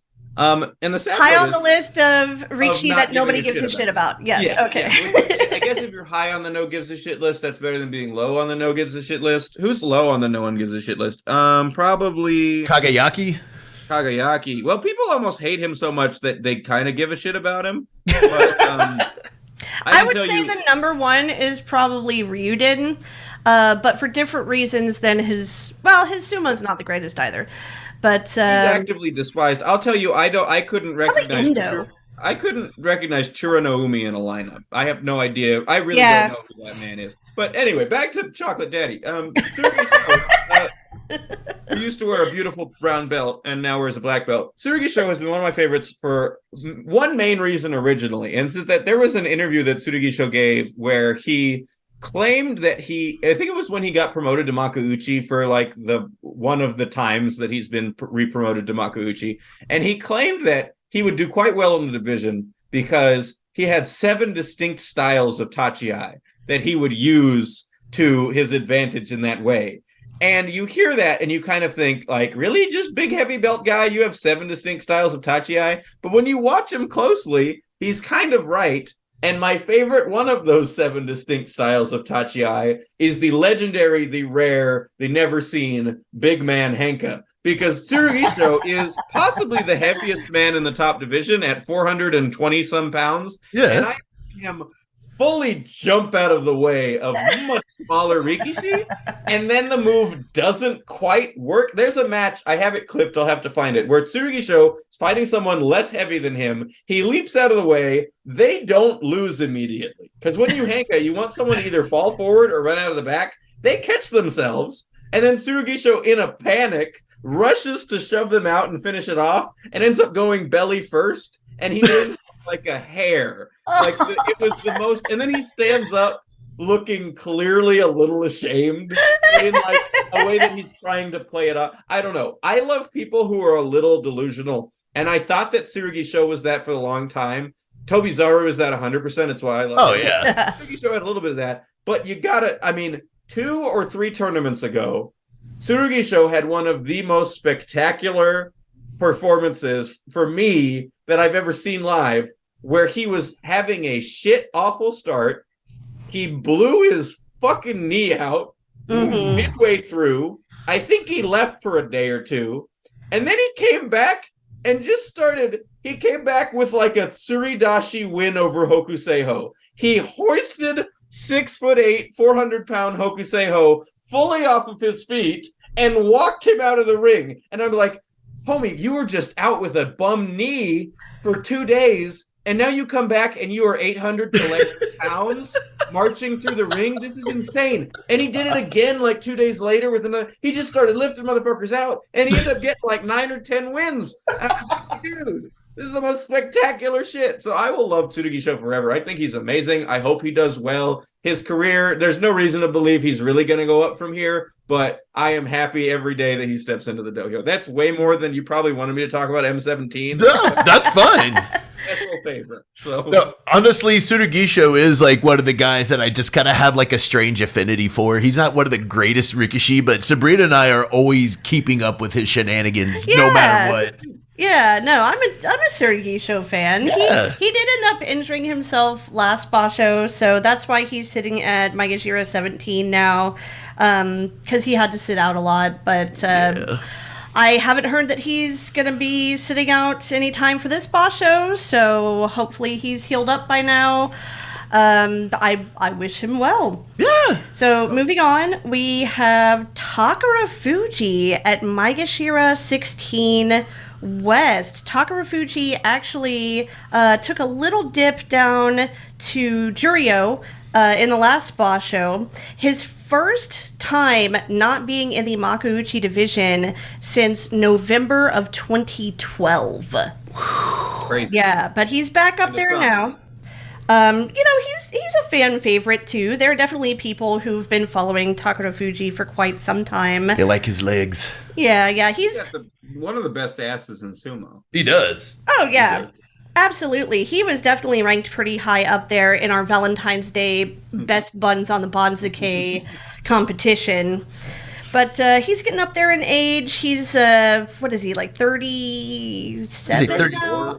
I thought it was just 34, 35. Actually, let me see if the app will tell me if I click on his name. He is 37. Damn, he's older than I thought. Hey, I got it right. Nice. Yeah, his time has come. That's so crazy how many 37, like 35 and up guys we have nowadays. I know, That right? used to be a thing. That was like super rare back in the day. And now it's probably just sports medicine, I guess, is maybe better for people. But thankfully, I kind of feel like Takara Fuji could probably stay in Makuuchi, maybe have a couple more dip downs into Juryo now that he is getting older, but probably have his like last Basho in Makuuchi like after the age of 40 for sure. I feel like that's possible. If he could stay that long. the guy I would think bet he money can. on for that is Tamawashi for sure. He's the only old guy that I've seen that to me really does kind of seem ageless. Like for the entire time that I've watched Sumo Live, Tamawashi's pretty much been in the same zone of performance. But Takara Fuji, I don't think he's completely spent yet. The numbers don't look great, and the age is obviously he's beyond retirement age for most Rikishi. And his style is extremely straightforward. He is not a dynamic fighter by any means, but you know what? He looks like a barrel, and you could not convince a stranger that he is not 55 years old minimum, which is why I love him. Yeah. He's awesome. Moving on to Maegashira 16 East, we have Tomokaze, who is up from Juryo. He's been in the Makuuchi division before. I think this is his second or third. I think it's his second, right? third. Time? I think it's his third time because he was part of the Makuuchi division like a long time ago. Then he got that injury. Remember, because he's got the dead leg, the dead foot. That's right. So whenever he came back, I think this is his second time since he's come back. From that injury. So, you're right. Yes, he has been in Makuuchi 3 times that I'm seeing here. But yeah, he does have just that one foot that just has no feeling. So it's kind of like he's part zombie or something. That's the power sock. Yeah. I think that's just so fucking cool that you can have like a whole limb that doesn't work and still be as badass as he exactly. is. And he made it back into the Makuuchi division on that fucking leg. I mean, that's determination. That's just badass. Hell yeah. All that being said, I root for Tomokaze because he is from the Nishonoseki stable, and I'm a Kiseno Sato stan, and I want their team to do well. And I root for Tomokaze because he was originally from Oguruma's stable, which is Kotokaze's, and I already talked about Kotokaze earlier today. He's one of my favorites from back in the day. But I do not love Tomokaze's actual sumo very much. He's a very push and pull kind of guy. Yeah. And the heavy push and pull guys are, for me, some of the least satisfying. I like a pusher. I like a push dodger maybe, but when it's people who are trying to bam and then set up for these slap down, pull down, really egregious. That does get spammed a lot.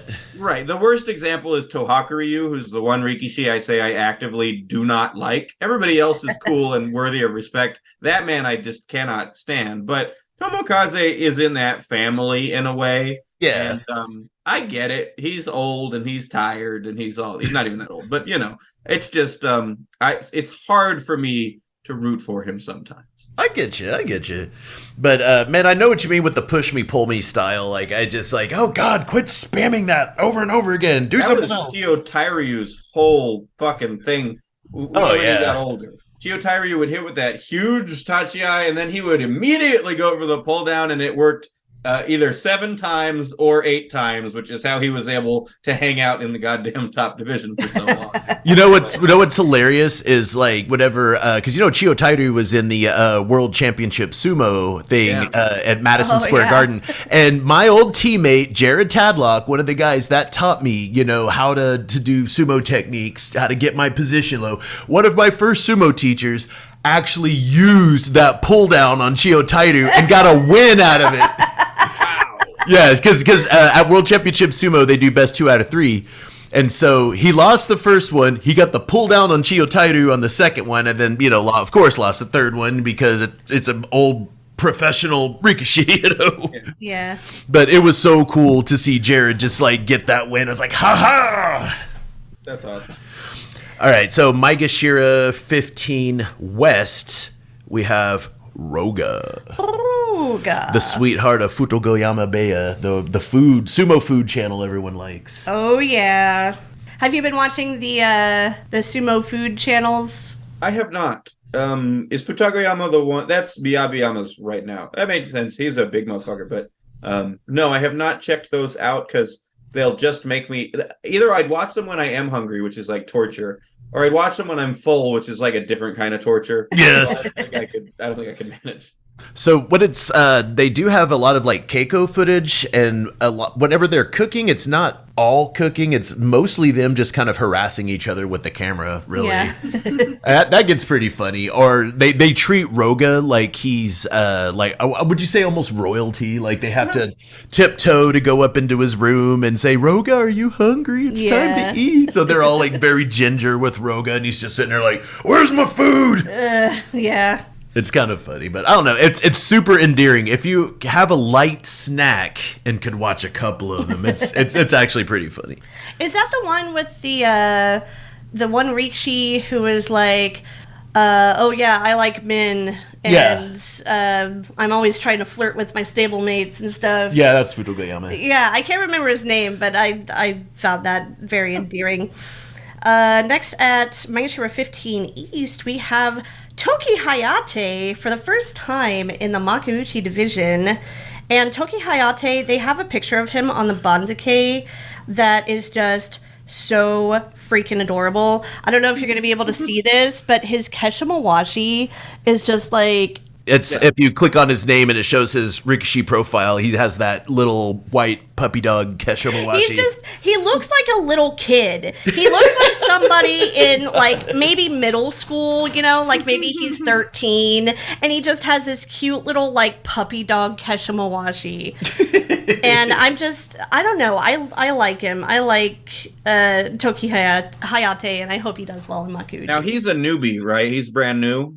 Yes. Makuuchi division. Yes, brand new. How do you guys, if you look at the people around him, and he's not a guy I've paid a ton of attention to, but I do know that he's tiny. Yes. Oh yeah.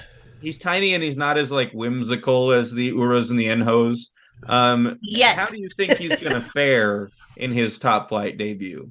Someone's going back to Juryo. Someone's going back to Juryo. You really think he's going to go back to Juryo? Oh yeah, he's going to go back to Juryo. I think he'll have a hard time, personally. I mean, so many Rikishi who make it to Makuuchi, they do end up dropping back down to Juryo at least once or twice. If they are destined some of them just to... spend their time kind of shuffling between the two. Right. So he could end up being one of those guys. He got through Juryo pretty fast. He first got to Juryo September of 2023, and then that's not bad. Yeah, it's only been let's see, 1, 2, 3, 4, 5 Bashos since then. He spent quite a lot of time in Makushita, so I don't know, maybe something just recently clicked for him within the past year or so that's really making it possible for him to get to these higher ranks now. Maybe we're gonna see Tokihate like finally blossom, and then he'll stay up in Makuuchi and he'll do a great job. Or maybe he needs a little more time. You know? Ichiyamamoto's gonna send him flying off the dohyo. Okay. I'm just messing with you. Maiga Shira 14 West. Oh yeah. The dastardly Oshoma. So, or should I say, allegedly dastardly Oshoma? Allegedly dastardly Oshoma. Because nothing ever really came of that. Maybe Coach Naruto might have got griped out. Maybe Coach Naruto did what he was supposed to do in the eyes of the JSA. Who knows? But we did hear rumors of some controversy. Yeah. When nothing really came of that, I was not especially surprised because if I remember most of the reports from that particular bullying scandal, a lot of it did sound like what is essentially definitely happening as a part of sumo culture all the time. Yeah. Like stuff like he went too hard in practice or he intentionally hurt me in practice, you know, and maybe like, oh, he's dickish behind the scenes, etc. That is the type of stuff where I hear it and I'm like, yeah, that's 100% probably how all this shit is going. That's definitely how this shit used to go. I mean, yeah. I put it's different to me than like the Hokuseiho shit, which took that's just fucked up. You know, robbing people, lighting people on fire, all that craziness. But with Oshoma, I mean, it sucks, but it was very run of the mill. Like I put a video on Twitter a few months ago around the time the Hokuseiho stuff happened of a public Keiko session from like 1978. And there are women and children and Japanese citizens around watching and enjoying outdoors. The Futagoyama, or is it Futagoyama Beya of the 1970s, as Takano Sato and these guys are beating a guy senseless, kicking the shit out of him, shoving dirt in his mouth, and spitting on him, while women and their babies are watching and being like, ha, ha, ha, and it's being filmed by a professional camera crew. So, you know, that was kind of a long time ago, but in a sport that famously doesn't change anything, if that level of extremity was what they were willing to do in front of the public and on camera, we have to assume that what they did behind closed doors was of magnitude worse. Yeah. And everybody was doing it at the time. Yeah. I saw that Australian 60-minute segment that had yeah. And he was like, no, that's just tough love. He's going to thank me for it later. Yeah. You know? Can you send us a link to that video, by the way? Because I'd be interested to see that. But speaking of dastardly, Maegashira 14 East is rude. Booden. Yeah, everyone's favorite villain. Really not necessarily because of his sumo, but because of just the unsavory things that he's done to some of the women in his life. We don't really sumo Snape. Yeah. And he does look like straight up like Alan Rickman from some angles. It's like, I am rude and I will lose. I can't do a good Alan Rickman. Whatever. Who, rest in peace, Alan Rickman was one of the greatest villains of all time when he was in Die Hard as Hans Gruber. Oh, hell yeah. Fuck Harry Potter. We're talking about Hans Gruber here. Yeah. Or Metatron from Dogma. Oh yeah, that's right. He was in Dogma too. It would be nice to be able to watch Dogma, huh, guys? Yeah.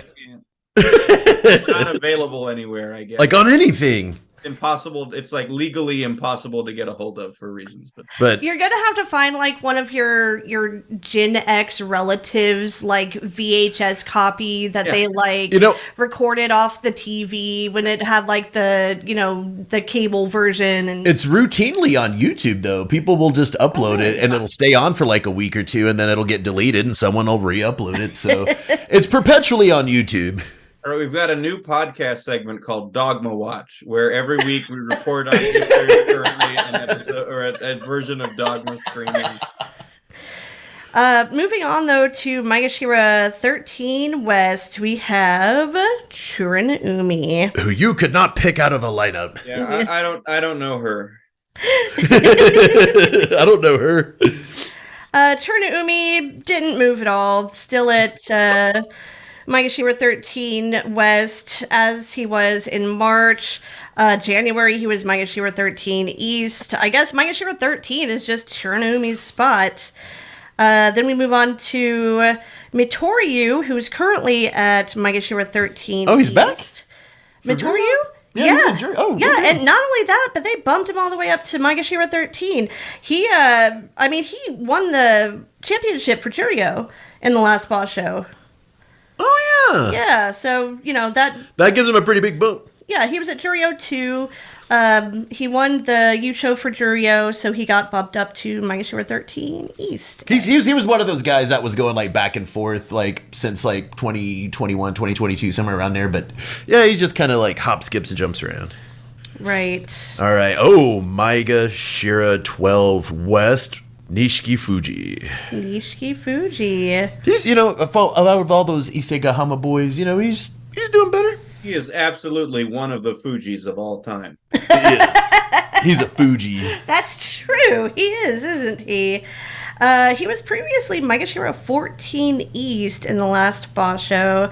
When he's on, he's on. Well, he got like 8 and 7 in the last boss show. So it's curious to me that they bumped him up by, I guess that would technically be like 1.5 rankings with a score like that.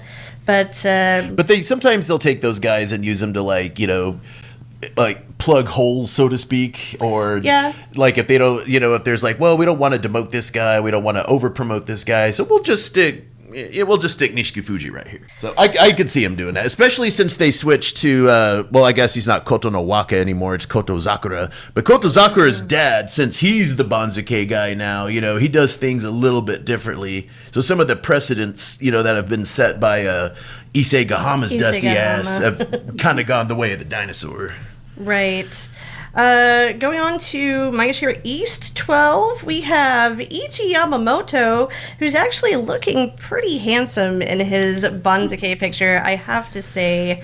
Ichi Yamamoto, I was kind of a fan of in the past, and then I kind of just, I don't know, I started ignoring him for some reason, but I think I'm going to have to... He's coming back. I'm going to have to watch him a little more closely. I was a hater in the past. Oh, yeah? Yeah, because when he came up from Juryo, I used to watch him in Juryo, and I thought he just looks like a wimpy guy. He has a wimpy face. He has a soft, wimpy body. He has skinny, long, wimpy arms. And I was just like, what is this? This wimpy guy is going to go up to Makuuchi and he's going to get destroyed. But in the time that he's been in Makuuchi, he has visibly improved and he's gotten more aggressive. And he looks a little less wimpy. And I also learned, that he's this huge Wakataka Kage fanboy and he has all this merch and shit. And it kind of endeared me to him. So I flipped around and now I'm kind of an Ichi Yamamoto fan. I do not foresee him being someone who's going to go a whole lot significantly further in his career than kind of this lower to mid Maegashira level. But I'm happy to have him there, Going on to Maegashira 11 West, we have Hokuto Fuji. Really go. Hokuto Fuji, one of those guys that looks like he's really old, but he's not as old as like Tamawashi and those guys. It's just he headbutts everything. He's a Pachycephalosaurus, and so he just looks older. That would happen to all of his hair. He's just headbutted it all off. Well, that and doing his salt thing, because he's got the salt in his hand while he's holding it on his head. I'm sure. True. You know how they say if you pour salt on the ground, nothing will grow there? Maybe it's the same for hair. Who knows? You never know. But he's a Billy badass. He truly is. He's getting up there in age, and I know he's... if I had a chance to fight Hokuto Fuji, I would totally fight Hokuto Fuji. Really? I just want to feel how hard that Tachi is. Because you see it on TV and you can hear the meat smack. It just doesn't quite let you know what that power is unless you just feel it. Yeah, no, I do like his style of sumo a lot of the time. I get sad when he loses because he looks so dejected, though. I know. He's supposed to look all stoic and all that, but he still gets that look. I'm just like, oh, poor Hokuto Fuji. Yeah. All right, and then Maegashira 11 East, Radanaumi. Sadanaumi. Oh, rad. I heard like rat, and I'm like, great. Yeah. No, so we started just calling him Radanaumi, and then it was like, because he's Sadanaumi, and then he's all, Gladanaumi. Now he's Madanaumi. I've never bad in Naomi. I like him a lot because he's one of those torchbearers for solid, straightforward fundamentals. Yeah, meat, potato, sumo.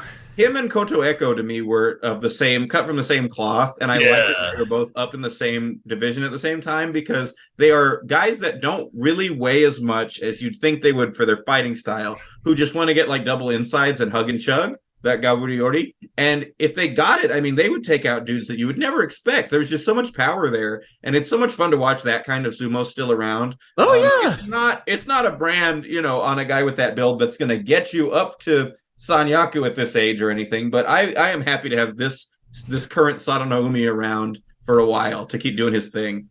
I like him because it's almost like if the younger guys, the up and coming guys, if they can't figure out Sadano Umi, they're just not going to quite do very well, you know. Yeah, he's like the litmus he's test. a gatekeeper for like a higher Makuuchi ranks. Yeah, and he's been around for a while, in pro sumo, so he knows everybody's tricks, all these young whippersnappers. Oh yeah. Moving on to Maegashira 10 West, we have Kid Bozan. K-Bo. Didn't do the best in the last ball show. He did end up having to sit out a few days. Then Maegashira 10 East, we have Shonana Umi. And then Maegashira 9 West, Shodai. Ooh, Shodai. What is there to say about Shodai at this point? I don't know. What makes a Rikishi great is, for me, it's largely about two things. It's about how good is your preferred style, right? Like when you get what you want, how strong is that thing, you know? And then it's about how good are you at getting what you want.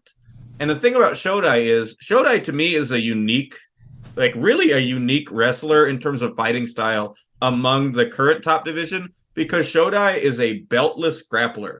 Shodai likes to fight in a close quarter situation, but not by grabbing your mawashi, but by locking up your joints and by getting under your armpits, which is very unusual. It's very rare. But as a result, when Shodai can get under your armpits, like Shodai Sukui Nage could send the Yokozuna flying. Yeah. I mean, Shodai has that ability when he gets his style to really rock anybody. There was a tournament not too long ago where he beat like Kirishima and Hoshoryu and Wakamoto Haru like all in a row because he got his weird shit. But the thing is, his weird shit is so particular and it's so hard to get. And he seems so hapless against certain types of other sumo that he's really not very good anymore at actually executing his style. And so while I think his style is still pretty strong, it is just not consistently acquired because he does not have whatever it is that it takes to get from A to B, and he doesn't have a lot of backup plans. So a lot of good, successful Rikishi these days don't really have a style. They kind of have a lot of backup plans. Hoshoryu is a backup plan man. Yeah. Hoshoryu is a guy who is like, I may not get anything out of the Tachiai really, but if I can get one inside grip and you go forward, I've got this leg throw, I mean, that's like a plan that has to be a plan B move because it requires your opponent to generate momentum. But my favorite types of Rikishi are the dudes who are all plan A and they're really good at getting their plan A. And when they get their plan A, you're toast. Like Kaio is the ultimate example of that. Kaio, if he got right hand outside, it didn't matter if you were Hakuho, Asashoryu, Takanohana, Musashimaru. It did not fucking matter. You were right toast. Outside, your ass was cooked. And that's beautiful. That's like the best thing because you can see it and your levels of excitement just get so elevated as soon as he gets that grip. It's like, oh my gosh, it's happening. Kaio's and to see the fear on the eyes of the opponent. I have a great match where Asashoryu beefs the Tachiai and Kaio gets the right hand outside immediately, and you can see Asashoryu of all people be like, Jesus. And then yeet. I mean, he's done. That's what's great. And so Shodai needs to either adapt and expand his style, which at his age he's not going to do. And I'm usually more of an advocate for like keep your style, but he needs to get better at getting his style if that's what he's going to do. Yeah. And he needs to figure out how to fucking fight pusher thrusters because he's done ass against them for the last like year. He didn't used to be that bad with it, but nowadays you see him fight Daisho and it's just like sad. Yeah. Like, he doesn't have a chance. I mean, yeah. All right, moving on to Maegashira 9 East. Maegashira 9 East. We have Tamawashi, who I believe will be turning 40 later this year. Is that correct? Let me see. When's his birthday? Yep, November. That's crazy.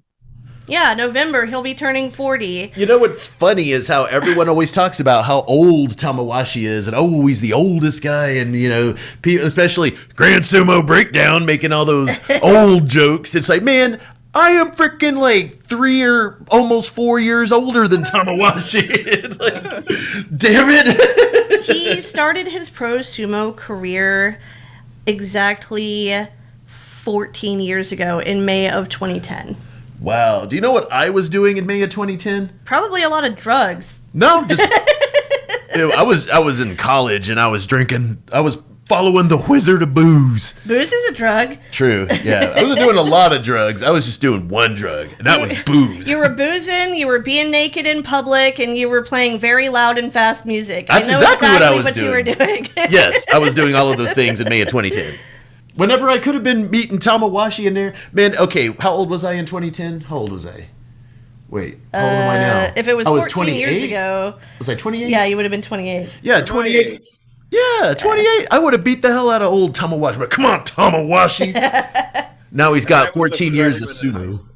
You were a freshman in high school? Yeah. Aw. Yeah, geezer. I don't know. I was to say I was 28 being old. But yeah, Tamawashi, man, B40 in pro sumo for me. For me. Yes. Yeah, Show us it can be done. There are so many of those old guys for whom I have like ill portents, but Tamawashi's just not one of them. Like I don't see him as being on a slide. I see him as he kind of has a good one and then a not so good one and then a good one and not so good one, always at the same level for years. And there's nothing about the way he's been fighting lately that makes me feel like he's at a market drop off of any kind, which is crazy because he's the oldest guy. I can't say that about Takara Fuji. I can't say that about, I mean, hell, a lot of the really old guys are already gone. Like, I'm just noticing, I probably should have paid more attention to this, but is Myogiryu in Juryo this time? Yeah. Aoyama's been down in Juryo. Like, Kaisei's retired. Tochino Shin is retired. Those were all the dudes when I started watching that were like, they're kind of getting up there. And they're still what it used to be.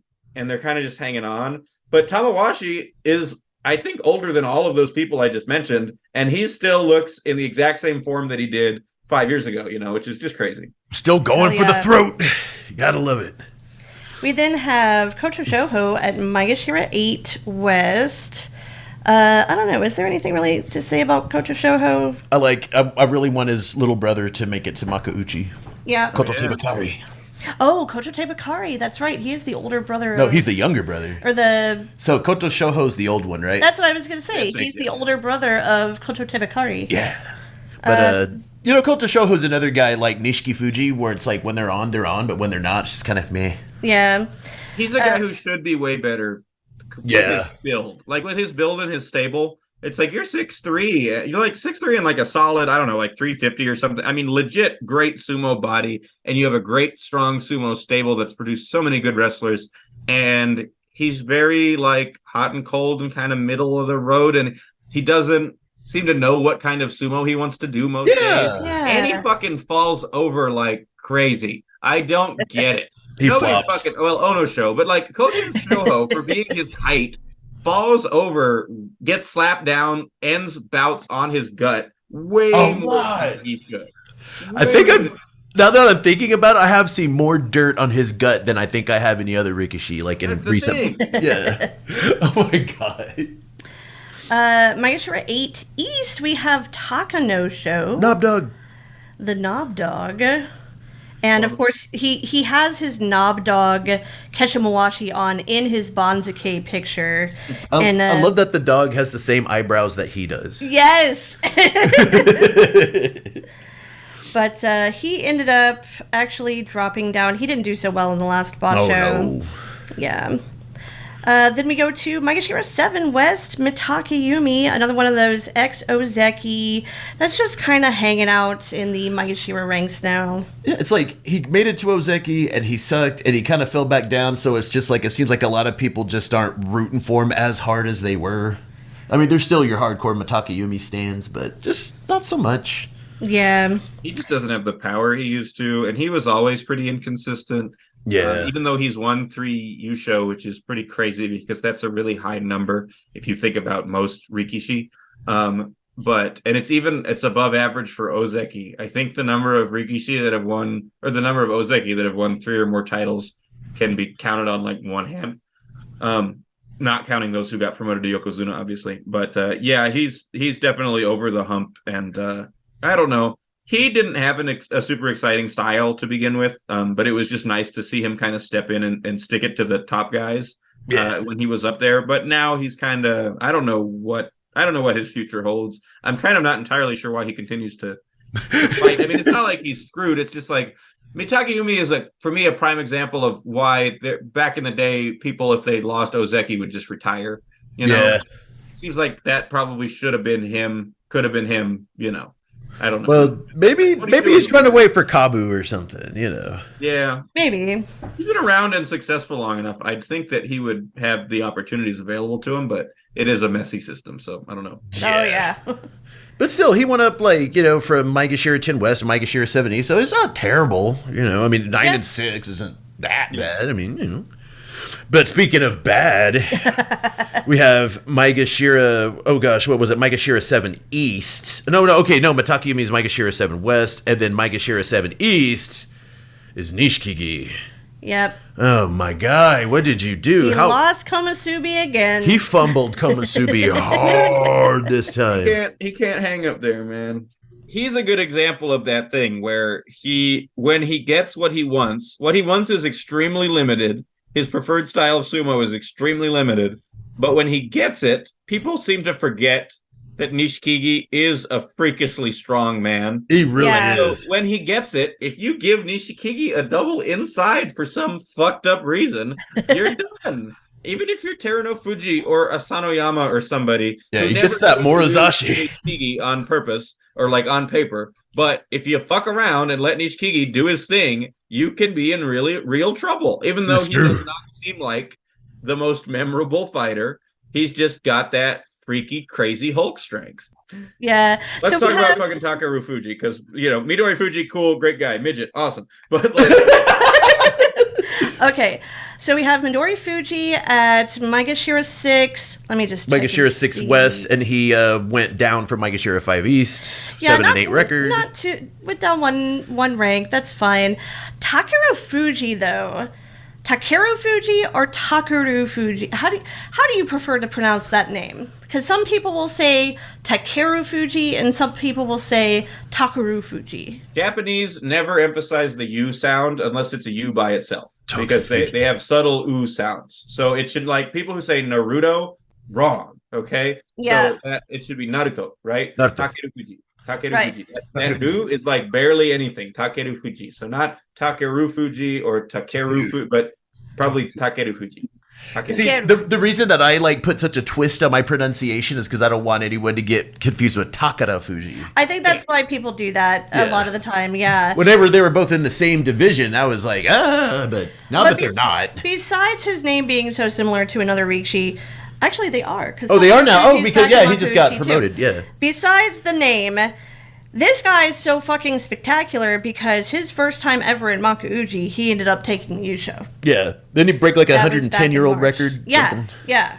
So they put him at Maegashira East 6, which is, I think, like just barely on the cusp of the joy. I'm a little mad about that because I'm not much of a conspirator, but I do feel like there's sort of an Isegahama Banzuke luck thing that goes on fairly often where it has saved Takara Fuji in the past and it made Takeru Fuji, in an extremely unlikely case, someone who made it through Juryo in one basho, which like very, very, very rarely, if ever, happens. And now it's landed him just outside of the joy. So instead of what I wanted, which was for him to get over promoted and then get shellacked by all these people up at the top, he now has a chance to have another really, really good tournament because he's going to be possibly fighting other people that he has, a higher likelihood to deal with quickly and well. And so it's another one of those where I saw that and I kind of like squinted my eyes and I was like, really?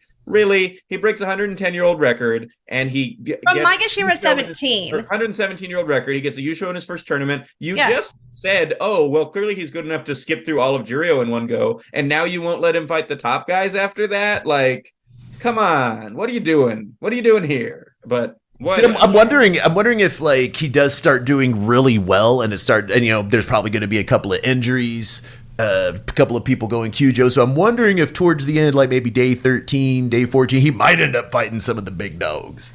Yeah, but you never know. Another crazy run, and if they do well, or even if they don't do well, they still tend to do that. But I personally don't think he'll have another crazy run. I've been not a hater, but I've been a Takeru Fuji skeptic. And only because, like, sumo is a long game, and you should never sort of claim that someone is the next huge thing based on one or two tournaments. This guy has not been around very long, and the way in which he was winning last time, to me, did not make sense as something that he'd be able to keep up forever. Because he was just blowing people away, but he was doing it as a guy who's actually kind of small for sumo, just with speed and, like, hit placement, which I view as something that's going to be less sustainable long term than when Onosato does it. When Onosato does it, it's like, yeah, the man is too big and too strong for anybody to control. But when Takeru Fuji does it, I'm kind of like, I feel like this is something that you can get wise to. I think it's harder to get wise to the 6'4", 400-pound, behemoth Wunderkid than it is to get wise to the speedy, aggressive 25, 26-year-old, I don't know. We'll see. I don't want to be a hater. It's always nice to be wrong about these things and to see a really like a generational talent show up. But everybody was so sold on Takeru Fuji because everybody likes to ride the hype in sumo. And I need more. I need to see more. You need substance. That's and he just hasn't been around long enough for there to be that much substance. What we've gotten has been great to watch, but is it sustainable? Yeah, exactly. Yeah. Well, that moves us on to Maegashira 5 West. We have Meisei. He went from, he got a 6 and 9, went from Maegashira 2 West to Maegashira 5 West. Mm-hmm. He's doing his little Meisei shuffle. He does that. The Meisei shuffle. Meisei record. 6 and 9. Nice. Maegashira 5 East, we have Onosho. Let's see. Anything interesting to say about Onosho? 9 and 6. Maegashira 8 East to Maegashira 5 East. It's pretty standard. So, Nope Show. Going from there, we have Ura at Maegashira 4 West.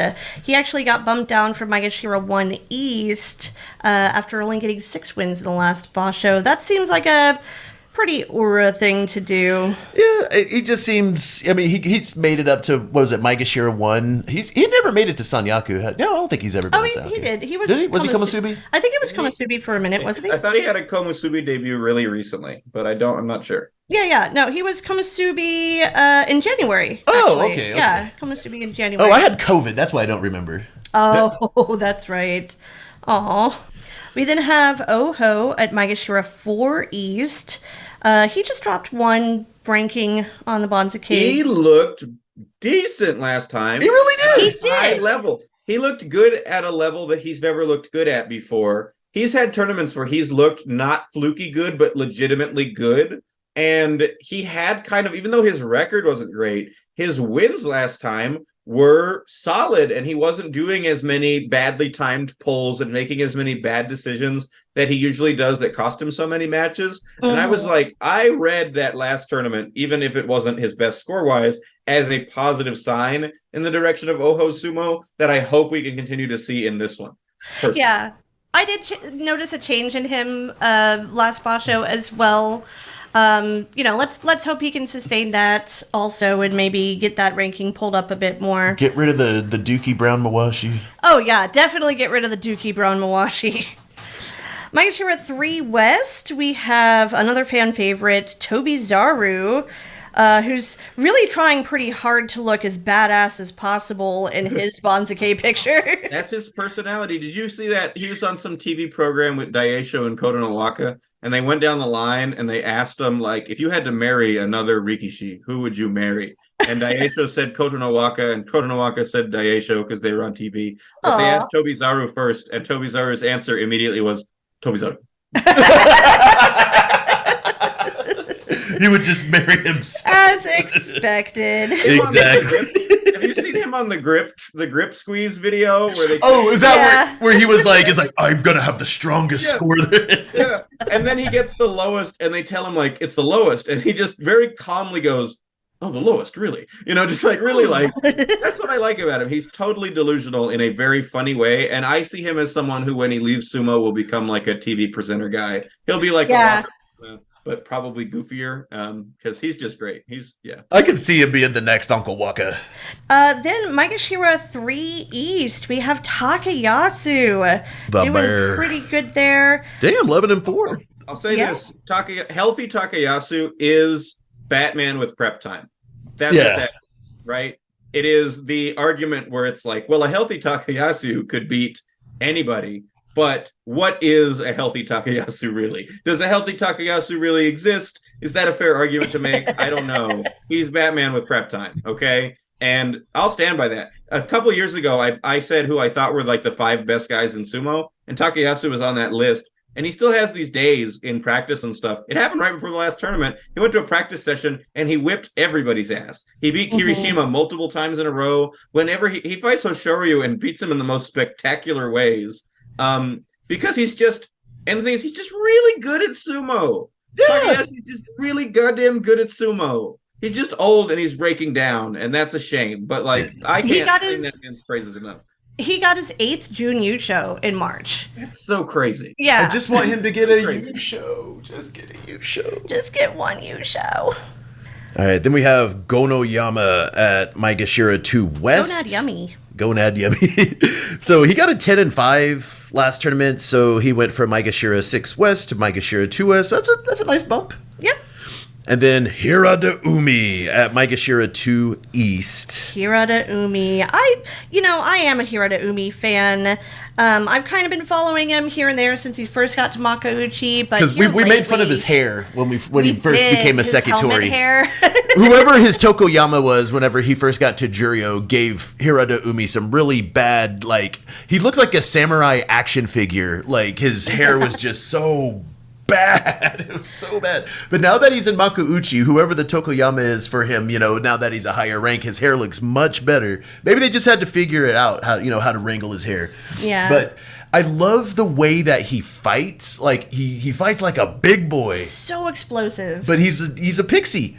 Yeah, And he's kind of the new Koto Echo for me in that way, where he wants to get up in Yeah. his shit and he wants to go hog wild, and he does it. He's really strong. He's a big powerlifter guy. There was a program they had where they had to, like, some of the Rikishi came on and they had to push this Jeep over all these bumps and shit and do all this big, like, lifty obstacle course things. And the only 2 guys to clear the course among the ones they had on were Hirada Umi and Myogiryu, who's famously weightlifter. Oh, yeah. So he's, like, really very physically strong. He's just small. And then we have Daisho at Maegashira 1 West. Oh, they bumped him down from Sekiwake. But Maegashira 1 East is your boy, My son. Atami Fuji. That's my son. I knew he could do it. Now, is this this is his second time at Maegashira 1? I believe last time was Maegashira 1 West. Yeah, okay, that was in January. Well, I thought So- it was Maegashira 2 East in January, was he? No, in March he was Maegashira 2 Okay, East. oh, it's January. In I'm sorry, I'm January getting... he was Maegashira 1. Sorry, January is skewed in my brain because of COVID. So. I know. It's okay. So I believe this is his highest ranking so far. Is that right? He's never made it to Sanyaku yet, so yeah, Maegashira 1 East would be his career high. I'm proud of him. Proud of the boy. With Yep, his that's his highest rank. squishy marshmallow cheeks, and whenever he first got to Makuuchi, he just seemed very unsure of his style and kind of what he wanted to do. And he's a very meat and potatoes, kind of wrestler. But I just really love how he uses that very fundamental style in just a very powerful kind of way. It's like how I wish I could fight, Yeah.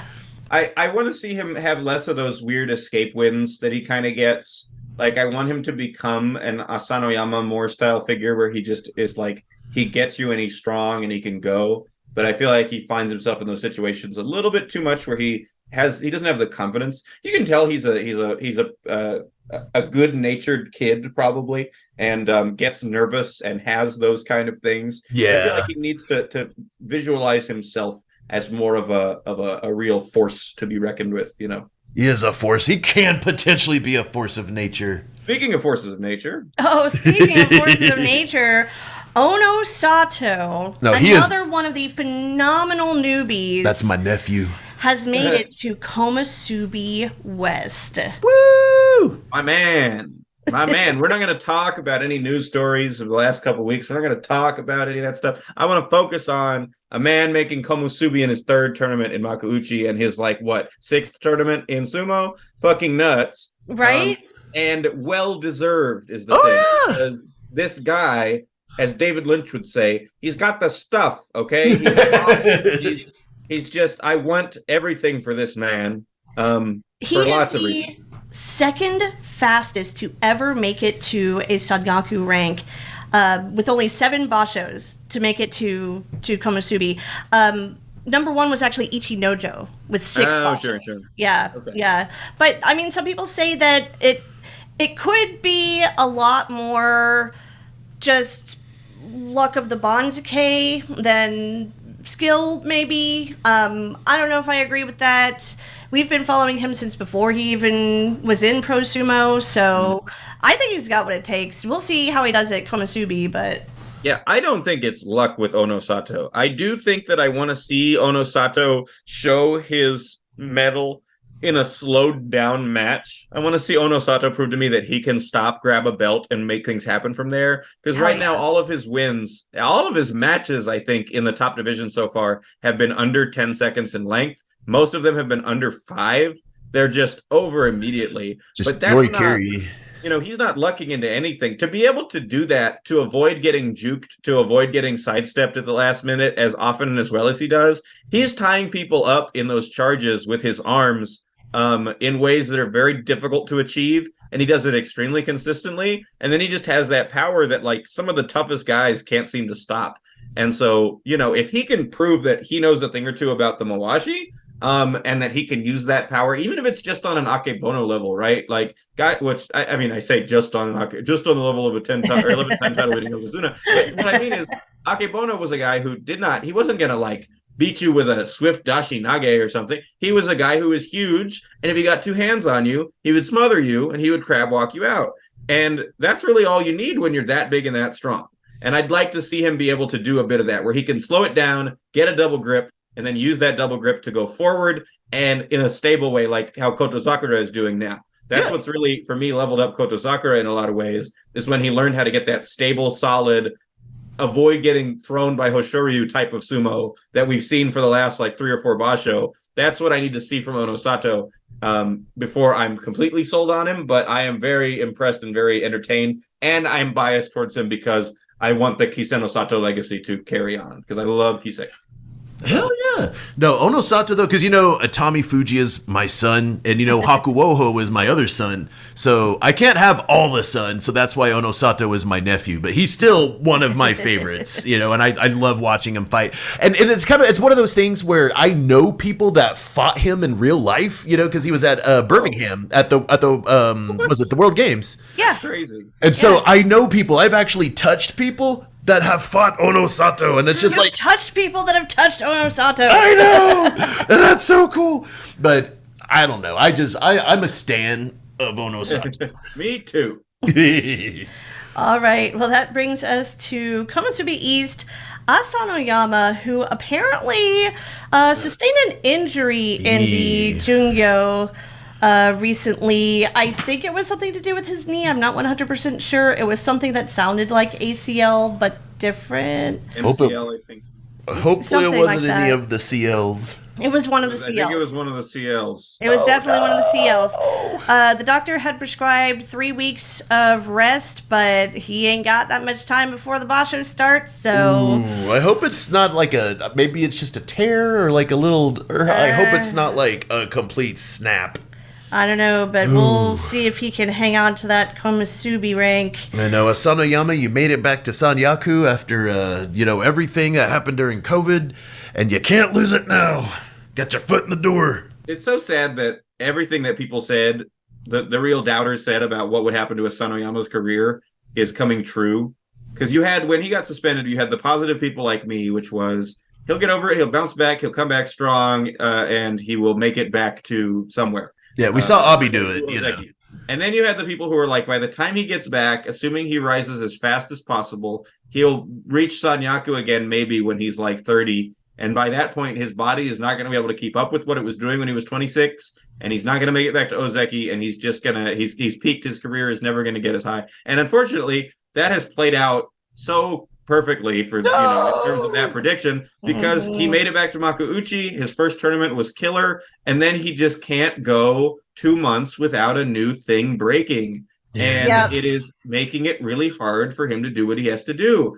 I do truly think that if the Asanoyama that got suspended came back and was the Asanoyama now, that we would have a man who is putting these people down.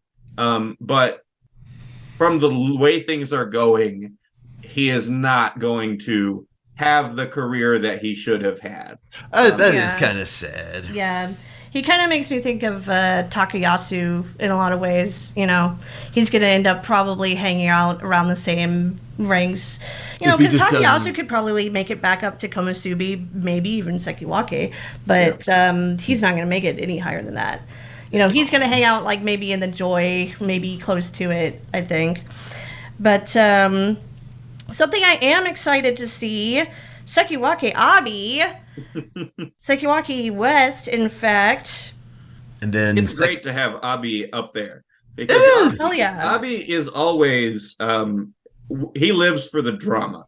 Okay, Abi will beat the people that you need him not to beat, and he will lose to the people that you need him so badly to beat every single time. Seriously, and it's very helpful to have that.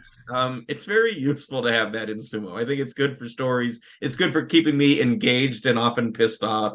And I want to see Abi in that junior Sanyaku area for as long as possible, getting his 9-6s and his 6-9s. Like, do it, baby. I love Abi for the same reason why I laughed so hard at that movie.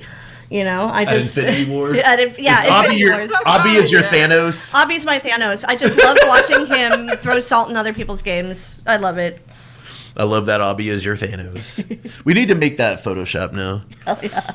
All right, and then Wakamoto Hard Dude, Sekiwake 1 East, being a hard dude.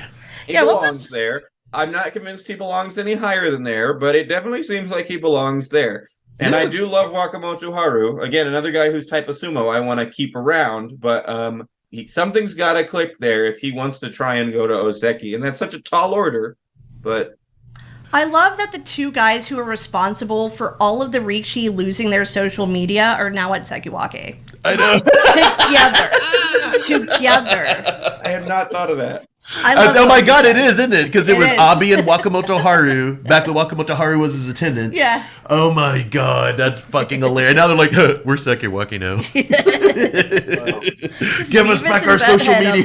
They're like best friends, right? I think they're best friends. Yeah. Oh my god, I can imagine Abi is like totally the Beavis. And like Wakamoto Haru's the butthead. Yes. Oh my god. Because I can imagine Wakamoto Haru's like, Watashi wa hentai desu. At least good enough friends to like be, tying each other up and laughing about it and getting everybody's social media taken away because of it. Yeah.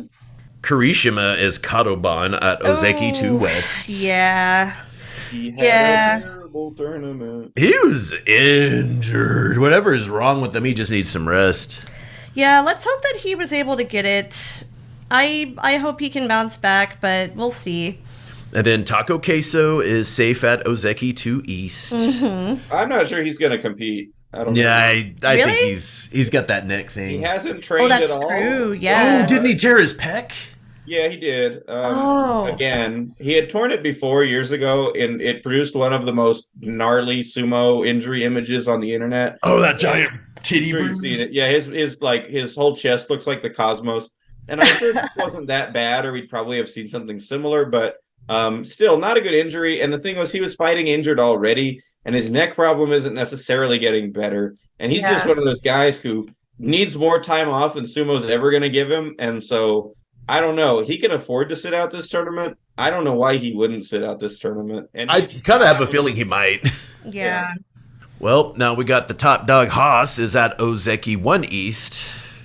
I forgot one. You forgot one. All right, let me start over. So Koto no Waka, who is now Koto no Waka, who is now Koto Zakura, Koto Zakura. is at Ozeki 1 West. Yes. So he stayed at the same rank. Exciting. I have waited so long for this to happen. because Kotonowaka, I've watched Kotonowaka since he joined Makuuchi. It was, I think, in 2020, and which was the year more or less that I started watching sumo. I remember that because I remember that basho, or it was a few basho where there was like no audience, and that's when I first noticed him, and I was like, "Who is this guy with the really weird titties?" And I've just kind of been following him ever since. Yeah, I liked him immediately because he's always worn belt colors that I enjoy. Because Sato Gatake likes to wear those pastel-y, like bright, colorful belts. And I liked him because he looked like a 12-year-old. He had the face of a 12-year-old. Very cherubic. And he still does. He looks a little more aged now, but barely. And, I have since become such a big fan of his grandfather in the 1970s, who was Koto Zakura, and a fan of his father in the 90s and 2000s. And it's super exciting. I live for the legacy stuff in sumo, and I live for the history in sumo. And this promotion to Ozeki is keeping that history alive. It's making history. And if he were to make it to Yokozuna, I mean, I would just be so thrilled. Because then he'd have to take the name of like his great grandfather.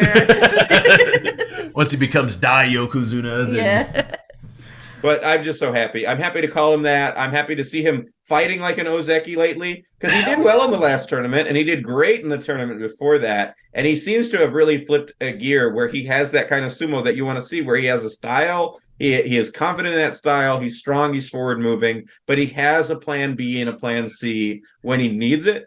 And that's just, to me, that's the markers of a really good wrestler. He's mastered his fundamentals, and whatever he could adapt to so many different situations. He's really versatile, and he's really good at imposing his will and his style on the other wrestlers. That's something I wish I could do. Well, that brings us to our number one Ozeki spot, Hoshoryu. Top dog. The top Ozeki. He's made it. He's made it all the way to top Ozeki. Can he make it to Yokozuna? We shall see. For someone to get to Yokozuna, they either have to win. They just have to win 2 Yusho in a row these days. Yeah. And that's not even 100% true anymore. They reversed it a little bit with Kakuryu in 2014, where Kakuryu got like a 14-1 second place, and then a 14-1 Yusho, and they promoted him, which was the first time that they promoted anybody that didn't get 2 back-to-back since Ono Kuni probably in the 80s. Didn't they do that with Terunofuji too? They did. Yes, but Kakuryu was before that. Then they did it with Kiseno Sato after that, and they did it with Terunofuji after that. And so they've shown now that they've acquiesced a little bit. But pre-Futahaguro in the 1980s, who was the guy that got promoted without winning a Yusho and then like hit his stable master's wife and got kicked out. Why they tightened up the rules extremely. But before that, you would sometimes get people who would get like a 12-3 Yusho and then like a 13-2 Jun Yusho and get promoted. That happened not infrequently. That sort of thing I don't think is ever going to happen these days, or at least they haven't shown that they're going to do that again. They still prefer 2 back-to-back, but they have shown since 2014 that they're willing to make exceptions again, where for a long time they weren't. And for an example, Takanohana, the legendary 90s guy, it was on his 7th Yusho total before he made Yokozuna. They made that motherfucker win 7 championships before they gave him a promotion, and most of those were at the rank of Ozeki. Like, that's how strict they were after Futahaguro pissed them off. Oh my They god. did it that way for a long time. So I'm kind of glad they've gone back a little bit, but Didn't Terao do some crazy shit like that too? Who now? What? Terao? Terao? Did Terao do? Was it Terao that did that? I thought I feel like someone had been promoted that. You're probably thinking of Kitao. Kitao, thank you. Okay, I was about to say I know Terao didn't sound right because that Terao's Abi. That was Abi's master, right? Yeah. Okay, definitely not Terao then. Kitao is Futahaguro. Kitao changed his name to Futahaguro when he got promoted. Okay, gotcha. So we were thinking about the same guy. Yeah. But I think Terunofuji's on his way out. That's just, we can all see it, And I think that they do still want to have a Yokozuna. They don't want to have a vacuum there. But we'll have to see. And that brings us to our last spot on the Banzuke, Terunofuji. I haven't heard that he's planning on Sitting this one out, I haven't really heard much about Terunofuji at all. I think he So- finally feels like he can't sit it out because Yeah. he has gotten less encouragement from the like YDC in the recent months. And I think he is understanding now that his time is kind of running out, and it's sort of finally becoming a like put up or pack up type of situation. Right. So I don't want to say that May is make or break for him, but that was the vibes that I was getting from some of the way Same. it was reported. I've thought various other tournaments in the past were make or break for him, and that's not been the case. But I don't think that the YDC would be happy to accommodate another multi-month absence spree from him. They gave him the one. He had a comeback. They don't want to do it again, I'm guessing.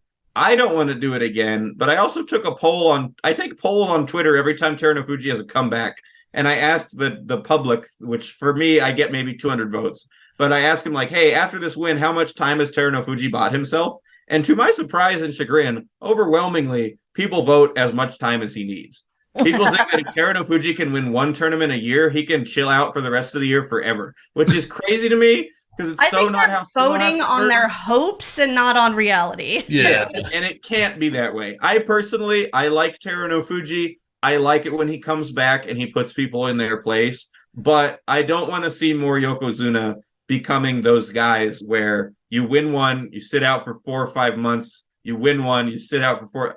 What Hakuho did at the end, what Kakuryu did at the end. I was researching Tochi Nishiki for the first time yesterday, who was Waka no Hana number 1's rival in the 50s, and I was looking at Tochi Nishiki's record, and Tochi Nishiki retired in 1960, but in 1959, he ate everybody's ass up. He was like oppressively dominant in 1959. It was double-digit scores in most of the Yusho for like the whole fucking time, like 7 or 8 tournaments in a row. Yeah. And then after just winning a Yusho, he was like, all right, I'm gonna retire. There's like a Zen show in there. He's like, I'm gonna retire. And then he just quit. He quit out of nowhere. Like, and that's kind of more how it used to be. You didn't have as Quit while much you're of on top, you know. yeah, you didn't have as much of that dragging out that you have so much now, and it feels like it's getting worse with the Kisano Sato stuff and the Hakuho and the Kakuryu. There's some of the more egregious examples ever have happened in the last few years. And Terunofuji, when you compare his total numbers at Yokozuna to his total numbers of absences, his ratio is pretty bad too. So a lot of the worst offenders of this trend have been in the last like 4 or 5 Yokozuna to retire, or 3 or 4, or whatever. And I don't like this trend. I want us to stop this trend. I want this trend to end. So Terunofuji, please kill it in May. And if you don't kill it in May, you've given us more than we ever deserved. Give yourself a break, man. Pack it up. Like, you deserve it. I can imagine him thinking, just one more show, just one more before I retire, because, he's trying to beat records of like how many wins he can get at Yokozuna. But Did he get his 10th Yusho already? Nope, he's at 9. he's at 9. That's okay. So that's... I think he is trying to get his 10th, and he's just hoping he can hold on for that long. But because he'll be Dai Yokozuna then, right? Whatever that means. It's not it's not an official thing. It's just like it means something to the people in the sport. I think I know he's stated that he wants to hit 10, I believe, but yeah. I think at that's this point, I don't know. I mean, I think I hope that he either hits 10 in May or he never hits 10. Yeah, because he retires. Do it, Teru. Well, we've gone through the whole Banzuke, which now brings me to my last question for Noah. All right. Give me your predictions for the Natsu Basho. Oh, okay. I tend not to make wild predictions because sumo's so crazy and hard to tell. But if I take a gander at this Banzuke, see, all my predictions are going to be lukewarm. I think Onosato will continue to do well at Komusubi, and I think that he will keep his rank. I think based on injury reports that Asanoyama will probably either sit out a few days and then try to get Kachikoshi and probably succeed. Because, I mean, unless his injury is really bad, that's kind of what he's been doing. He's shown that even with like 2 working limbs, he can still whip the shit out of half of these guys, which is pretty good. I think that no new Yokozuna runs will be started. Oh, I really? think that Terunofuji will not finish the tournament. I think that Takakeisho, if you want, let me start shooting from the hip. I think Takakeisho will not enter the tournament. I think that Chura no Umi will get his Ensho Yusha. The man who I said earlier, I don't know who she is. All right. Any more predictions before I say the next thing I'm going to say? Oh, I will say, I think that Takeru Fuji will. Do I want to say? I don't know. I think Takeru Fuji will let down some people. I'll say that. Okay. I don't think he's going to get mollywopped or shellacked, but I think a lot of people are expecting him to do another like 11 or 12 or something crazy. And that would be, I'll just say that would be the less likely scenario. I'm not saying it's off the table. I'm just saying you're a little bit crazy to think that.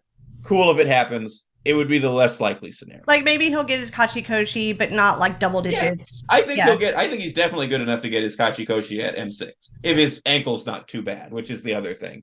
Because we don't know about that. He sat out for the tours, I think. So it might be in rough shape. Hopefully it's healed. But I think he could definitely get Kachikoshi at this level. But I think a lot of people are treating him like he's just gonna just continue to mollywop everybody, and I don't know about that. Okay. Is that your last prediction? Yeah, I guess. I mean, let's say fucking Meisei 9 and 6. I'll throw that out there. I don't know. That's just Okay. somebody. All right. Week 2 Basho episode. We want you to come back on and take a look at your predictions and see how they fared against the actual reality of the Natsu Basho. Okay, I will do this. I will own up to myself. All right, I do it on Twitter all the time. I like to call day-to-day matches more than I like to call whole things because there's so much in flux. But I will either call it on a day-to-day match and I'll nail it. And people have fucking called me crazy. Okay, how many times? Who was it? Oh yeah, there was a time when I was like, "Hey, Meisei's got Teruno Fuji tomorrow. I think he's gonna beat his ass." And people were shitting on me like, "What, Meisei? What are you talking about?" And then he wins, and I just post the match the next day. Like, what? I remember that. I like doing that. But as far as grand bold predictions, this could go. I do not. I want to say for the record, I do not stand by most of this with confidence, except for the one about Chura no Umi. That's. Watch him lose on day one and blow that out of the water. But yes, I will do this. When does the tournament actually start? May 12th.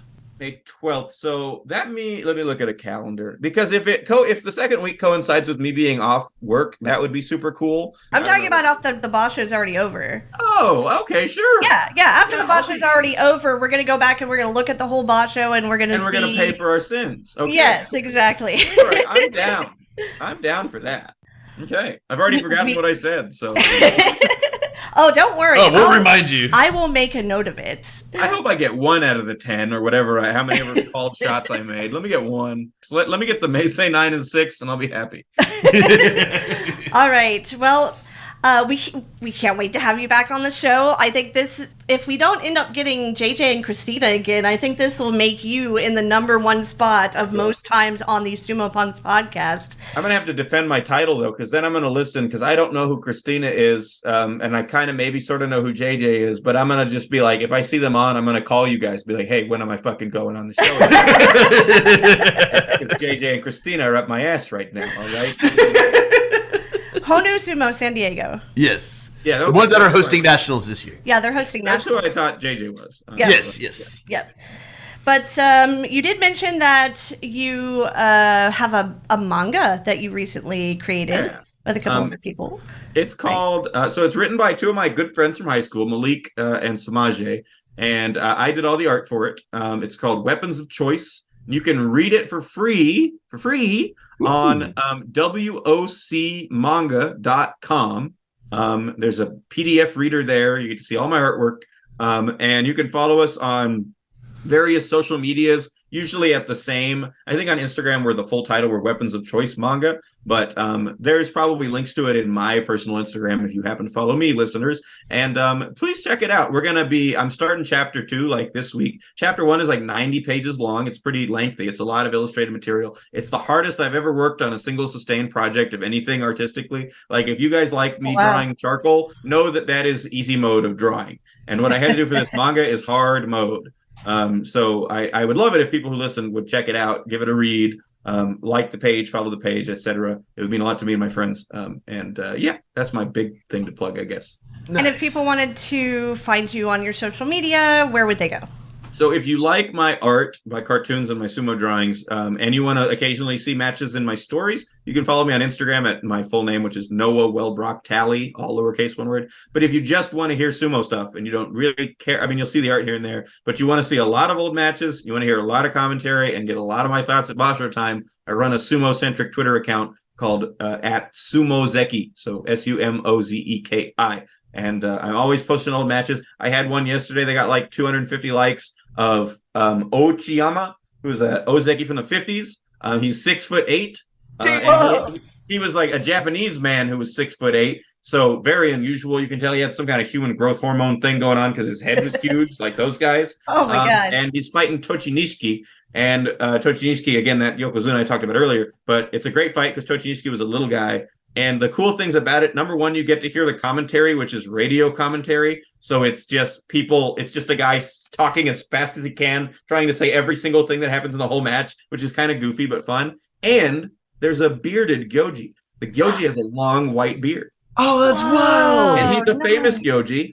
He's the only Gyoji they ever let have a long white beard because he claims to have a condition that made shaving painful, and he bitched about it, so they let him keep his beard. Nice. Yeah. Hell yeah. So if you like the sound of that, Sumozeki on Twitter. Yeah. Hell yeah. Nice. I am a huge follower of your sumo Twitter account. It's fucking great, and I love whenever you stir up some trouble amongst some of the other sumo denizens. Sometimes I do get a little controversial yet. I live for that. I live for those moments. Of course, most people already listening would probably know where to find us online. You can listen to the podcast on anywhere you listen to podcasts, pretty much.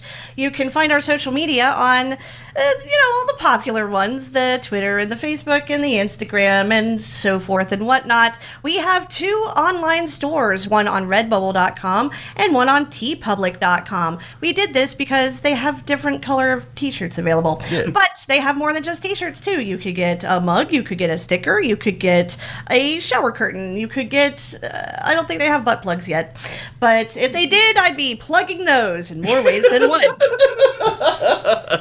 If you like this episode, give it a 5-star rating. Rating the podcast even, helps other people find it and enjoy it themselves. And I want to say something really quick, real quick. Sure. Okay, so everybody that's listening to this, go subscribe to Kurowashi Sumo on YouTube. Yes. We only have 20 subscribers so far. I'm going to do it right now. Thank you, Noah. Oh, thank you. You're my hero. So yeah, Kurowashi Sumo on YouTube. Subscribe. And what's Scott Finley say? Hit that bell. Uwatanage. And starting a new club is actually a little bit expensive. So if you want to donate to us, we have donation links in the description of this episode. And I think that's pretty much all the things we usually say at the end of an episode, right? It is. All right. Well, until next time, bye.